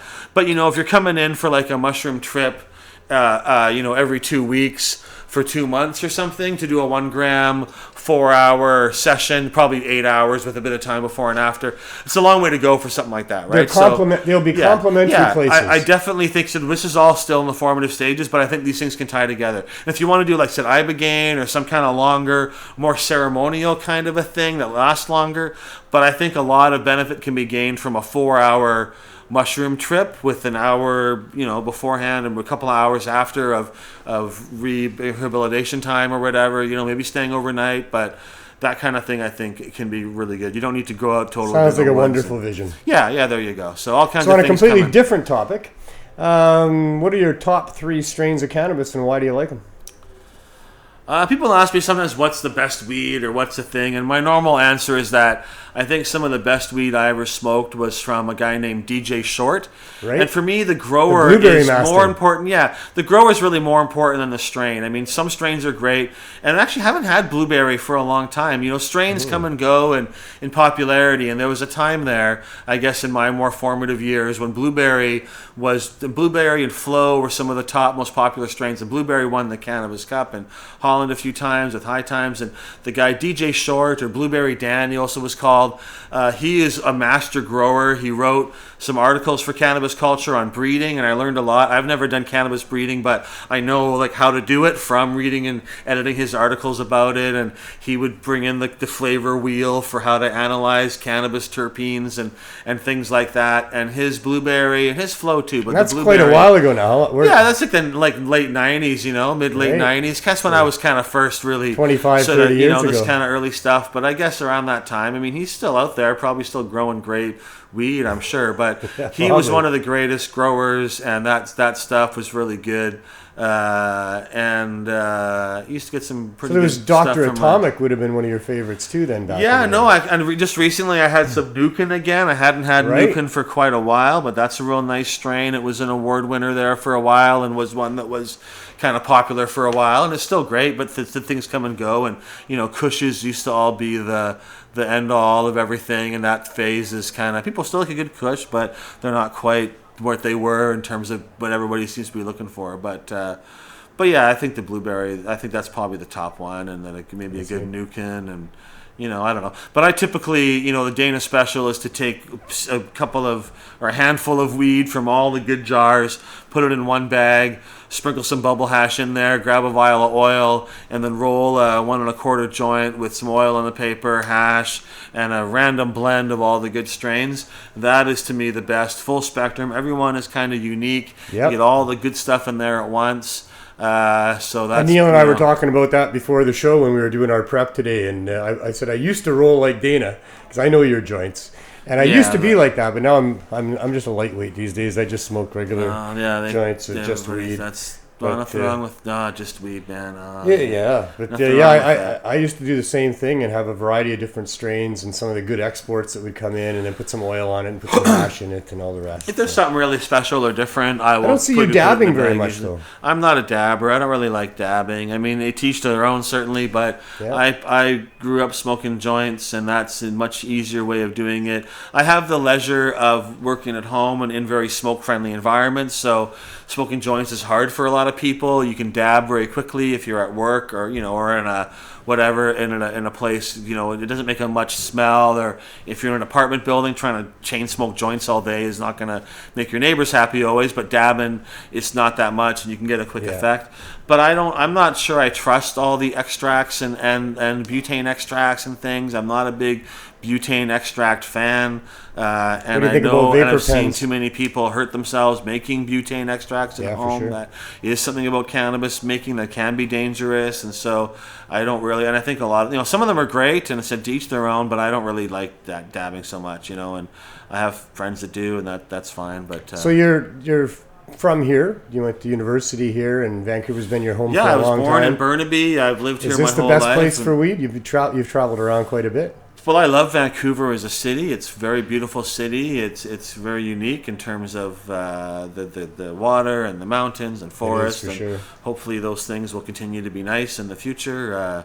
Our forests are burning down and our water is not so great. The mountains will still be there, I guess, whether they're covered in snow or not. The skiing might not be so good if things warm up, but maybe they'll just be slides into an ocean that comes halfway up to them or something like that. Who knows? But no, I mean, Vancouver's a great city, and I think I've helped with others to transform Vancouver into a more cannabis-friendly city and to make these changes in terms of helping Mark in the early days with bong shops and information and seed banks and pushing the dispensary revolution that really impacted Vancouver the most. I think I really helped make that happen. So 420's I feel coming up. pleased about that. And 420's coming up, and oh man, it's going to be a big thing.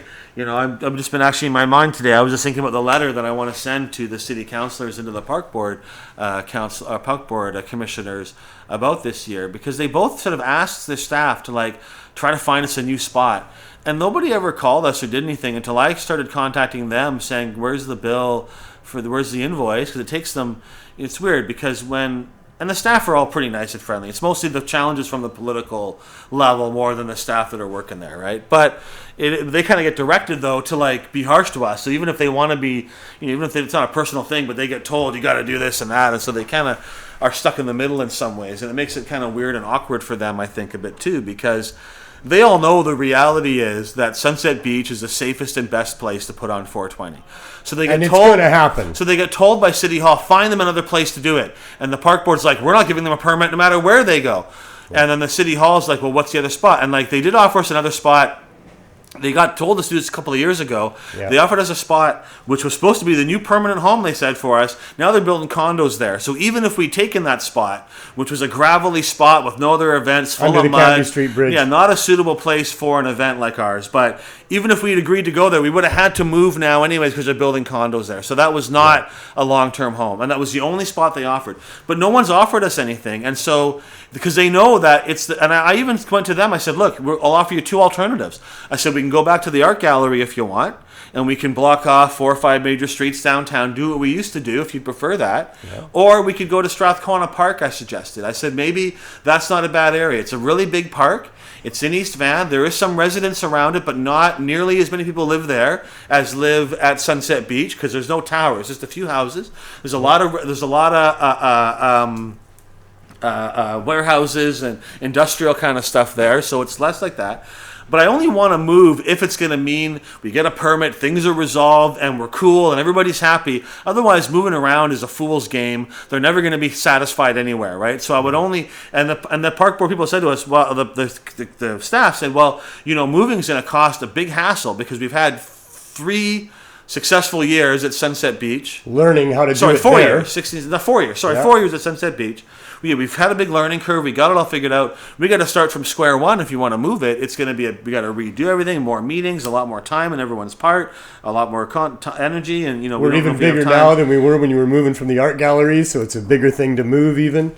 It's like, yeah. And so they all kind of acknowledge the reality is that it's the best place to go. And so we've paid off again, like last year. We've paid the entire bill from the park board that they give us. Minus the police. Well, the park board bill, I didn't get that. Park board bill doesn't include the police. The park board bill is for some of their staff time, for any reparations to the park grass that is needed, lost revenue because they shut down the aquatic center and the concession stand.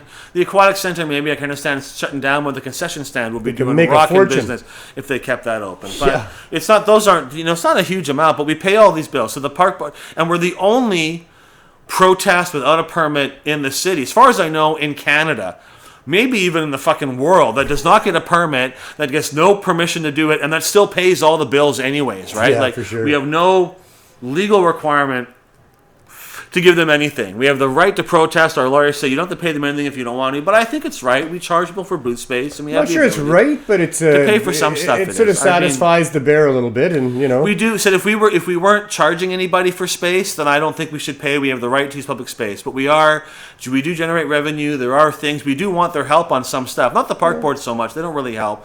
They fix the grass up, but we could do that. But the city, we also pay the city's entire bill, all the engineering costs, all the staffing costs, all of the traffic control, sanitation for the cleanup. We contract them to do it, and together it amounts somewhere around $70,000 for all this stuff. The only bill we don't pay is the policing. Although I did talk to the police, and I'll note the police never complain about 420. They never complain about the bill. That's not their thing. We are less than 1% of their annual policing budget for events and protests and things that they do. All kinds of stuff every year, lots of protests. But it is kind of weird that the cost on ours, they wanted about $160,000 for policing. It's a tremendous amount of money. Right? And that comes to over $1 a person. We get about 150,000 people we estimate coming through. Hard to estimate, but that's the rough number. And so that's over $1 a person. But events like Italian Day on the Drive, which have alcohol, which they block off a huge street, it's a much bigger event.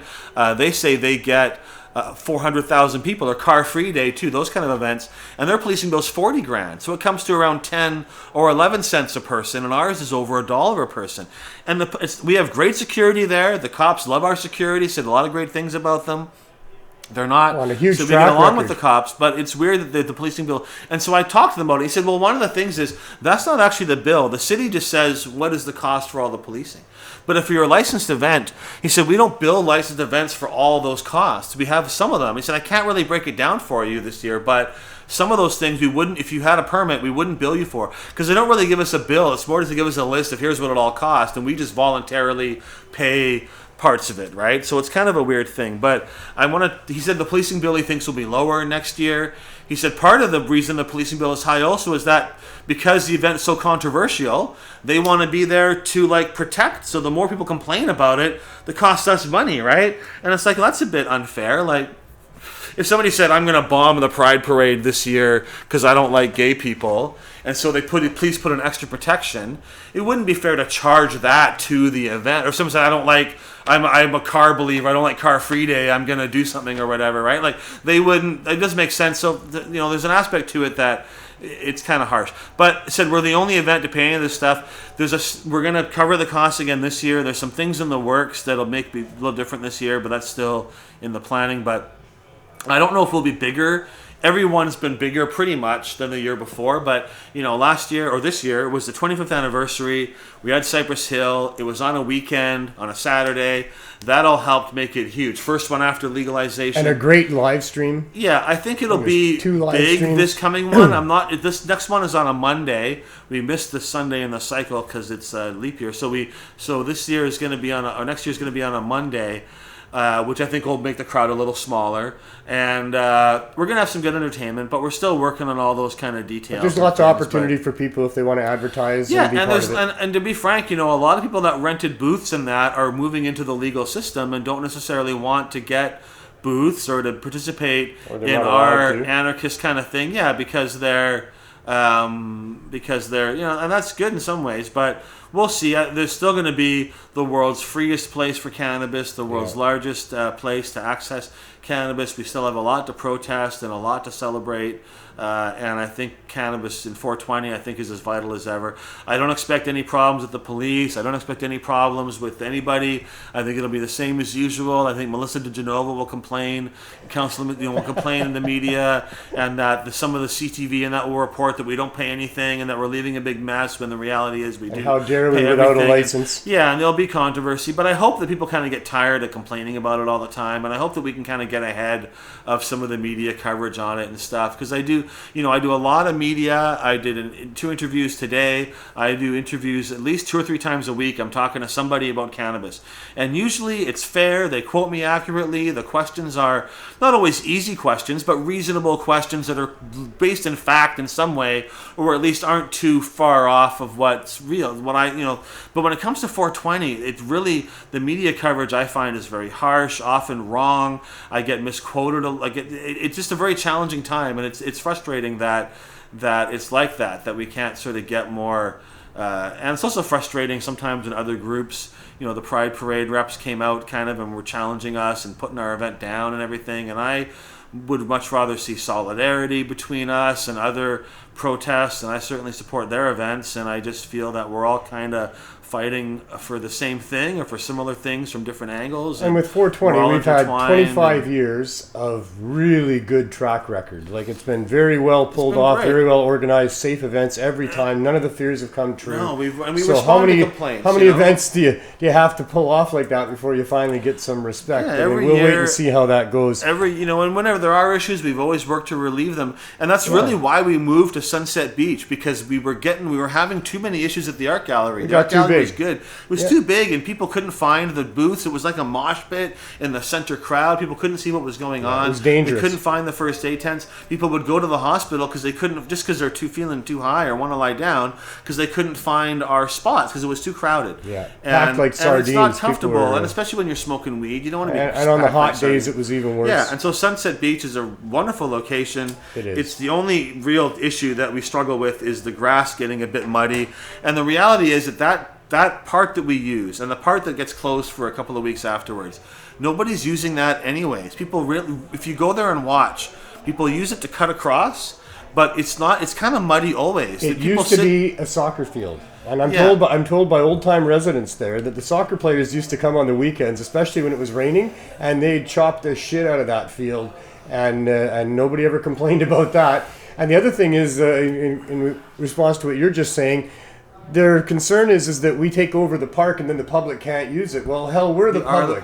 And there's 100,000 people in the public that are actually using the park. Yeah, so they say we can't smoke there, but they have the power to give us that. And they said you can't drink in the park either. And I'm all for there being a general bylaw against smoking in the parks. Although I do also think that maybe not in every park and every beach, but in some areas, I would have no problem with a designated smoking spot. Find a place where the airflow is such that it's going to be nice for people. And if you're not bothering anybody. I said I don't like tobacco smoke. I try to keep. I'm not a big smoking weed, pushing it on other people so much, right? But I do only push it on smokers. Yeah, but I do think having a place where you can smoke, and it's interesting that at its root, tobacco is like a sacred indigenous herb that we have done to tobacco like we did to coca leaf and other things. We take a natural, sacred thing that's an integral part of the indigenous culture. We concentrate it, wreck it, fuck it up, have problems with it, and then ban it so that no one can use it. And it is kind of weird that the one thing you can't do in public parks is use like the sacred herb of indigenous people. Like, I do appreciate people not smoking in parks, and I don't really like tobacco smoke around me, but it's just an irony there, I find, that it's the one thing like that, you know, people here were doing, using tobacco in a spiritual and cultural way, and now you can't like do that anymore. It's kind of weird. I just think people need to be reasonable and not impose stuff on other people that they wouldn't want imposed on them. And a park is usually a very large place with lots of wide open spaces, and if you're not bothering anybody, it shouldn't be anybody's business but yours. It's only once a year, But, and, yeah, exactly. and you know, It's the once a year. fireworks make way more smoke and way more disruption. Every event Leave way more causes garbage. some disruption. Our Yeah. event's disruption really is very minimal, and I feel good that we do cover these costs, and it makes me feel, you know, I'm the kind of the spokesperson. Me and Jody do most of the talking for the event, and so it's a challenging. I want to be able to say we cover these costs. We're trying to be responsible, and basically we act as if we had a permit, in that we do everything else they ask us. The only things we don't negotiate, we're going to sell weed, we're going to share it, we're going to celebrate it, we're going to smoke it, we're going to vape it, we're going to eat it. But other than that, and we're going to need a place to. But other than that, I mean, in terms of we put up stickers on things, we're going to play music, you know. But we don't. But we certainly, every safety thing they want, they want us to put up signs on the booths, we do that. They want us to check age limits, we do that. They want us to pay to fix the park when it gets muddy, we do that. They want us to limit certain things, come in at certain times, they don't want us to serve certain types of food or have open flames, or they want the tents to be this far apart. We do everything we can to make it as safe, and we want it, right? So really it's just this permit kind of thing. Actually, I want to apply, and this is part of this letter I want to send in. We should be granted civic status. And what that means in Vancouver is that you are officially supported by the city as a cultural and social event. And they do this for events and we qualify in every way. You have to have over 100,000 people showing up. You got to be part of a celebration that is an event that's more than just your event, but a bigger thing that's celebrated in other areas, which, you know, 420 definitely is. Yeah. It's got to celebrate the unique culture of Vancouver's communities and things. And the list goes on, but we qualify in every way for this. And what it really means is the city gives you some money. Really, it means they knock money off your bill. And really, it means it comes off your policing bill, because that's always the number one item on the list, right? And even if they gave us money, the policing bill, if it was that high, would still be a challenge to pay. But and you can't, I wanted to apply and fill out the form, but there is no form. It's more something that the council can just kind of grant to an event at their discretion. If they like your event, they can declare it this and give you some money, right? And so Vaisakhi, Pride, the Great Cup Parade, if there ever is one, and maybe one or two other things. The Chinese New Year, I think, is one. I'm not sure, but there's a few different events that have this status. And it just means the city cuts you a bit of a deal. And you kind of need that to do a big event in the city, because it's just, their bills are too much. They've got to subsidize you a bit. And in my mind, when you're getting 100,000 people, that becomes, or more, that's like a community thing, and that people are obviously interested in. The city should toss in a few bucks to help cover the cost, or give you a bit of subsidy off of the cost of using city resources, right? So, well, I really hope we get that. Yeah, they're not gonna, but I don't think. But we should ask for it and push it forward, and maybe they will, and maybe not this year, next year. Maybe eventually we'll get a council that. I'm glad you're working on this too, Dana, and for all the other things you're working on. I can't thank you enough for coming on the show and bailing me out today, and giving us a great update on so many different things that are of such import in this world that we're living in. So. I think even though this year ended with a rough situation with that raid, I think next year a lot of good things are going to happen. I'm always optimistic, really, and you know, we complain and there's a lot of challenges. We did some legalization has got some good things too, right? We complain about if you want to sell. The selling and the buying and the money and the dispensaries. That's all been a big challenge, right? A lot of good people have been put out of business who were doing well. A lot of people have less access. Those are all problems. What's good about it, there's going to be 50 or 60,000 less people getting arrested for cannabis possession this year, or did this year, than last year. And that is a huge difference. We don't notice that so much in Vancouver because we weren't getting arrested for possession here much anyways. But in most of the rest of the country, especially the north, especially Indigenous, marginalized, younger people, those kind of situations, we're feeling the brunt of this. And so we made that happen as a movement and as a culture and as activists. And that is really important, right? So we have a lot to complain about, but it's mostly complaining about who's selling it, who's buying it, the quality, people, with that. And the medical users. Yeah. And so there's still, and in most of the country, people are getting their cannabis from their buddy, not from a dispensary necessarily, and that they just can walk around with weed on them and not fear getting arrested. Although, even in Manitoba now, they passed the thing that if you've got cannabis that's not in the legal container, they're going to try to fine you. I don't know how they're going to totally do that, because I'm allowed to send cannabis, my homegrown cannabis. I can mail it to somebody in Manitoba, 30 grams to them, and then that's legal for them to possess. So I don't know how they can ticket you for something that's potentially legal, right? But they'll like, as always, it's going to be in the courts that the next phase happens, right? They put the laws in. I don't think they can get away with it in the end. I believe this is all exposing them for just how corrupt and evil they are, putting money ahead of people. I think what we're looking at now is probably 10-15 years in the courts of slowly changing these laws in the courts, and then around that time, 10-15 years from now, there'll be a federal change where they'll then make a bigger change to the laws, because the courts will have poked enough holes in things and kind of made it challenging enough that there'll need to be a new, because eventually they'll every 15-20 years either they're going to redo these or laws. Or tomorrow we're going to get the ruling on that appeal that you guys launched, and it'll be in our favor. And that'll be a cascade of different things will happen out of that. Jerry can use it in his case. Sure. No, that'd be by great. the end of next year, we've got low barrier access to good quality cannabis, including high dose edibles, because that's what we deserve, and there's no justification for keeping that from that'd people. be lovely. And I think that's the deal I'm going to make. I know you're going to help us get there. Yeah, good stuff. Thank you Thanks, so Neil. much Thanks for coming having on, me. Dana. And we'll see you soon, in sometime in the new year, and check up with what's new at that point. So. All right. Thanks for having me. Take care. Very good. And here we got our supplies. It's cold out there. We got people in the lineup. Yay, Neil's here. We got Neil. Finally came. 5 after 12. We should be ready to give out stuff in about. My answer to auction training. Get people off the drugs that would require it. Yeah, we're doing it now. So here we got our holy rollers working hard. Rolling big joints for people in the rain that are waiting for their medical marijuana. And we're setting up for our high-powered edibles here. And we also have pot pills. So we're doing quite good. Hopefully we will be done by 1 o'clock. Some people have been in the lineup since 10 o'clock. And we're making our packages over here. Got our gummy moons.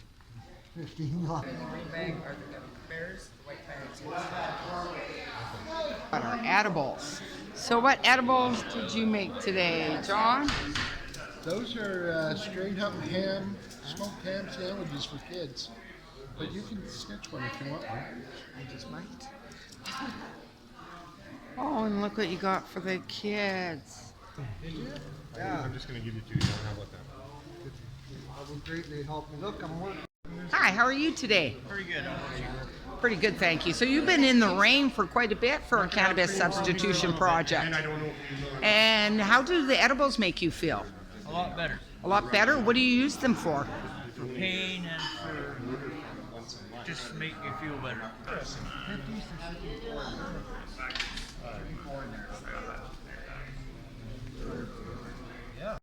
Hi, how are you today? Oh, I'm fine. I wish the weather was a little more agreeable, but it is December. It's winter in Vancouver. Well, it's nice to see you in our lineup. So what brings you into our lineup? Generally, I've been coming here since they probably started when it was just a 1 day a week thing. Then they expanded, I guess, because it became so popular. I mean, my personal thing is with the medicinal marijuana is I suffer from sleep disturbances. I had a catastrophic nervous breakdown a few years ago. I have problems sleeping. The thing is with the marijuana, when I buy it or even when I get it, is the edibles, because the edibles is actually a better thing. It's too bad the government didn't do the edibles properly. I mean, I forget what the percentage is. But anyway, they help me not so much in falling asleep, but the staying asleep. By changing up sometimes. Some people can smoke joints, some people can't do that. They can only take gummies. So do you have prints for me or something? Hi, how are you today? Not too bad. And what brings you to our Cannabis Substitution Project lineup today in the rain? I need the edibles. They help me out with my pain that I have. Where do you have pain? In my hips. In your hips? Oh, wow. You're pretty young to have pain in the I hips. And pretty much that's about it.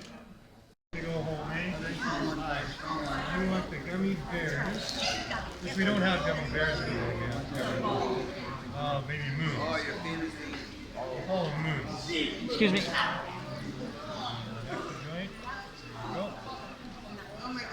What do you use the edibles for? For pain, I do the CBD. I do to get high, and I'm just laughing, and that's what it does to me. Makes me laugh. Looks like I'm intoxicated, like on alcohol, but I don't drink alcohol, nor do I smoke cigarettes. Hey. Nor do I drink coffee. Just I love my edibles. You love your. Hi, how are you today? Good. What brings you to our lineup at Cannabis Substitution Project? The edibles and the drink. The edibles? And what do the edibles do for you? It helps me not drink so much. Oh, okay, so it makes you healthier. Yeah. Okay. Stay at home, vegetate, watch TV. Yeah, that's about it. Okay. Oh, well, that's good because drinking's really hard on your body. Yeah, and I'm not getting thrown in the drunk tank either. Oh, okay, so your behavior's better too, right? Oh, definitely. Oh, that's good. Yeah. No, we're doing a giveaway. Right there on that poster. We're going to have donations of clothing and whatever people want to donate. And we're going to have all that to hand out as well. So On that bulletin board right on that picture right a there. video here. Excellent. We do have a poster about it. But that's This is next Thursday then? Next Thursday. Okay. Next Thursday. We're here on Thursdays. I gave you a bag? So are we still looking for donations? Sure, yeah, people can donate. Get a hold of me or come down to Van Du with your donations next Sunday or Thursday and drop them off here. What kind of donations are you looking for? Anything you think people would like. Socks, clothes, coats, whatever people might like. It's Christmas time, so whatever people might like for Christmas. So there we go. Come on down to Van Du, 380 East Hastings Street next Sunday, and bring your donations down there and help people get through the winter months and Christmas. That's awesome. It was a miserable day there on Thursday, I will say. It was a huge lineup of people that came down there and stayed in the pouring rain to get their cannabis care packs, which is a testament to the value of cannabis for these people and how well it's working for them. But it's also a demonstration of how well it works and how much we should be being helped by governments. That this is what the role of government should be, is helping the people that can't help themselves. And a community initiative like the CSP that's been almost 3 years now of providing life-saving cannabis edibles to people should be supported by government. And it's a shame that it's not, because if it was, you would think that these people wouldn't have to stand in the rain in a lineup for a couple of hours to get what they need. So shame on the government, but I'm so happy with the CSP and the people that make that happen, and that is the volunteers and especially the donators.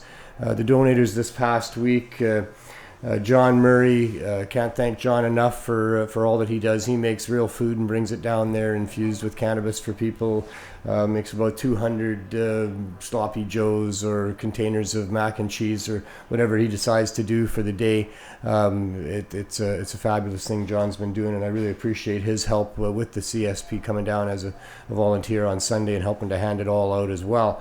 And the medicinal cannabis dispensary, Dana Larsen's dispensary, has been crucial and integral to the success of our project, and I can't thank them enough. Michael, the cookie monster, has been providing good, wholesome cookies for a very long time, since almost the beginning of our project, and he's still doing that every Sunday. He comes with a big backpack full of these amazingly infused cookies that help people move the movement. Also can't say enough about them. The Stock Market, Cannabis Culture, Black Creek, Dirty Dave, Scotty, MZ, Medibles, and all the volunteers. I can't thank them enough. MZ Medibles, mz.medibles on Instagram, provided this event cannabis calendar thing here for Christmas. It's been very good. What day is it today, Neil? 17th. It's the 17th. Let's see what we got today here. If I can find 17. It's right after 16. There it is. It's way up there. I get bud. So there you go. Putting the fun into Christmas with cannabis bud there. Black Nukin. Speaking of Nukins. Packaged the way it should be. In an advent calendar. In an advent calendar in a little baggie. No space for warnings because no warnings needed. Nobody's going to harm themselves with cannabis. So anyway, there's a couple of things that are going on. There's not a lot going on, but there's a couple of things. There's the protest against the closing down of dispensaries, like we did at Mike Farnsworth's office. Ted Smith is organizing these things, and that's coming up January 9th at Heidi Fry's office. That's at 10:30 Denman. I would imagine that's at noon, but I'm hoping we can push that back a little bit. So stay tuned for that one. We'll have a couple of shows in between. There's also the Science of Organic Regenerative Cannabis Cultivation Conference. All things fun about cultivating cannabis, I'm sure. That's happening in Vancouver, January 10th to 12th. It's happening in Humboldt, California on January 31st to February 2nd. Whitmore Lake in Michigan, March 27th to 29th. And Portland, Maine, April 17th to 19th. Go and check out the Science of Organic Regenerative Cannabis Cultivation. Last year they had a seed swap. Yeah, they had a seed swap last year. So actually like cannabis, this is a place to learn. this is the place to go. Yeah, if you want to meet people who really care about growing cannabis and have seeds that you might like, even you never know what might happen there. And you can get tickets at the regenerativeorganiccannabis.com website. So go to regenerativeorganiccannabis.com to get tickets for any of these conferences when they come to an area near you, or go to them because it's always nice to have a road trip and learn some things about growing cannabis at the same time. And also, like I said, I want to repeat it, the protest going on January 9th at Heidi Fry's office, 1030 Denman Street, to protest the closing down of dispensaries, the CSU in general. The blocking of access to medical patients through storefront dispensaries is a despicable, harmful, murderous act that needs to be stopped and needs to be protested. So mark that date on your calendar. I'll see you all down there. We had a really good protest last time at Farnsworth office, and we need to keep doing this until they get it right and stop doing what they're doing, because it's really literally murdering people.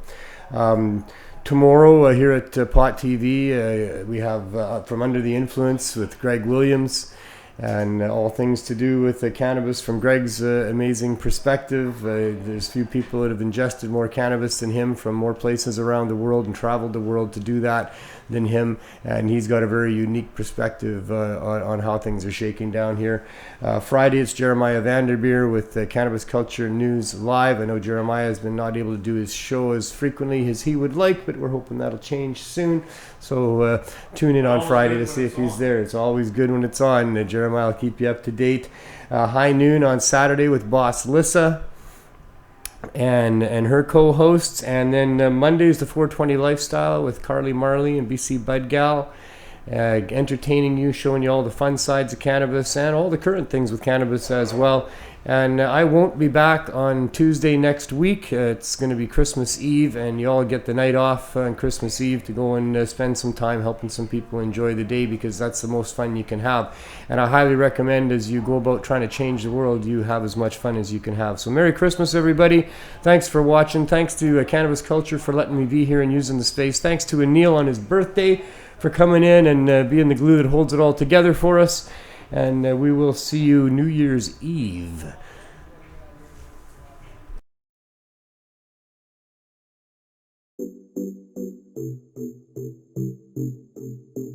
Hi. Hello. Hi. Hi. Hi. Hi. Hi. It's high noon here in the studio. Look at it. Look at the bud.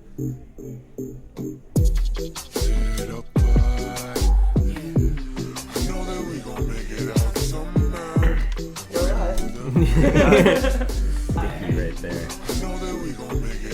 it was just like so many people, and I was like, whoa, this is amazing. I was like, I have to cross it. Acronyms, baby. I love so how he paid they're $8 like, for half a pencil. I love just put it out there.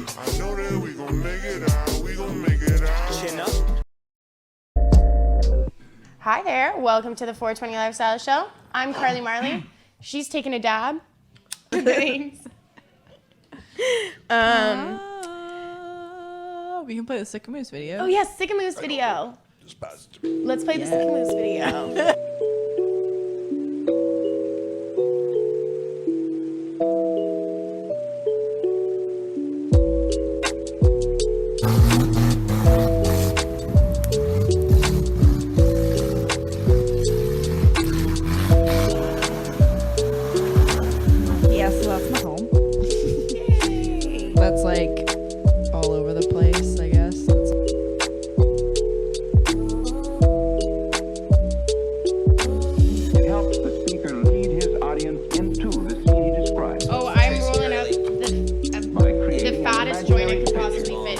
If it was any bigger,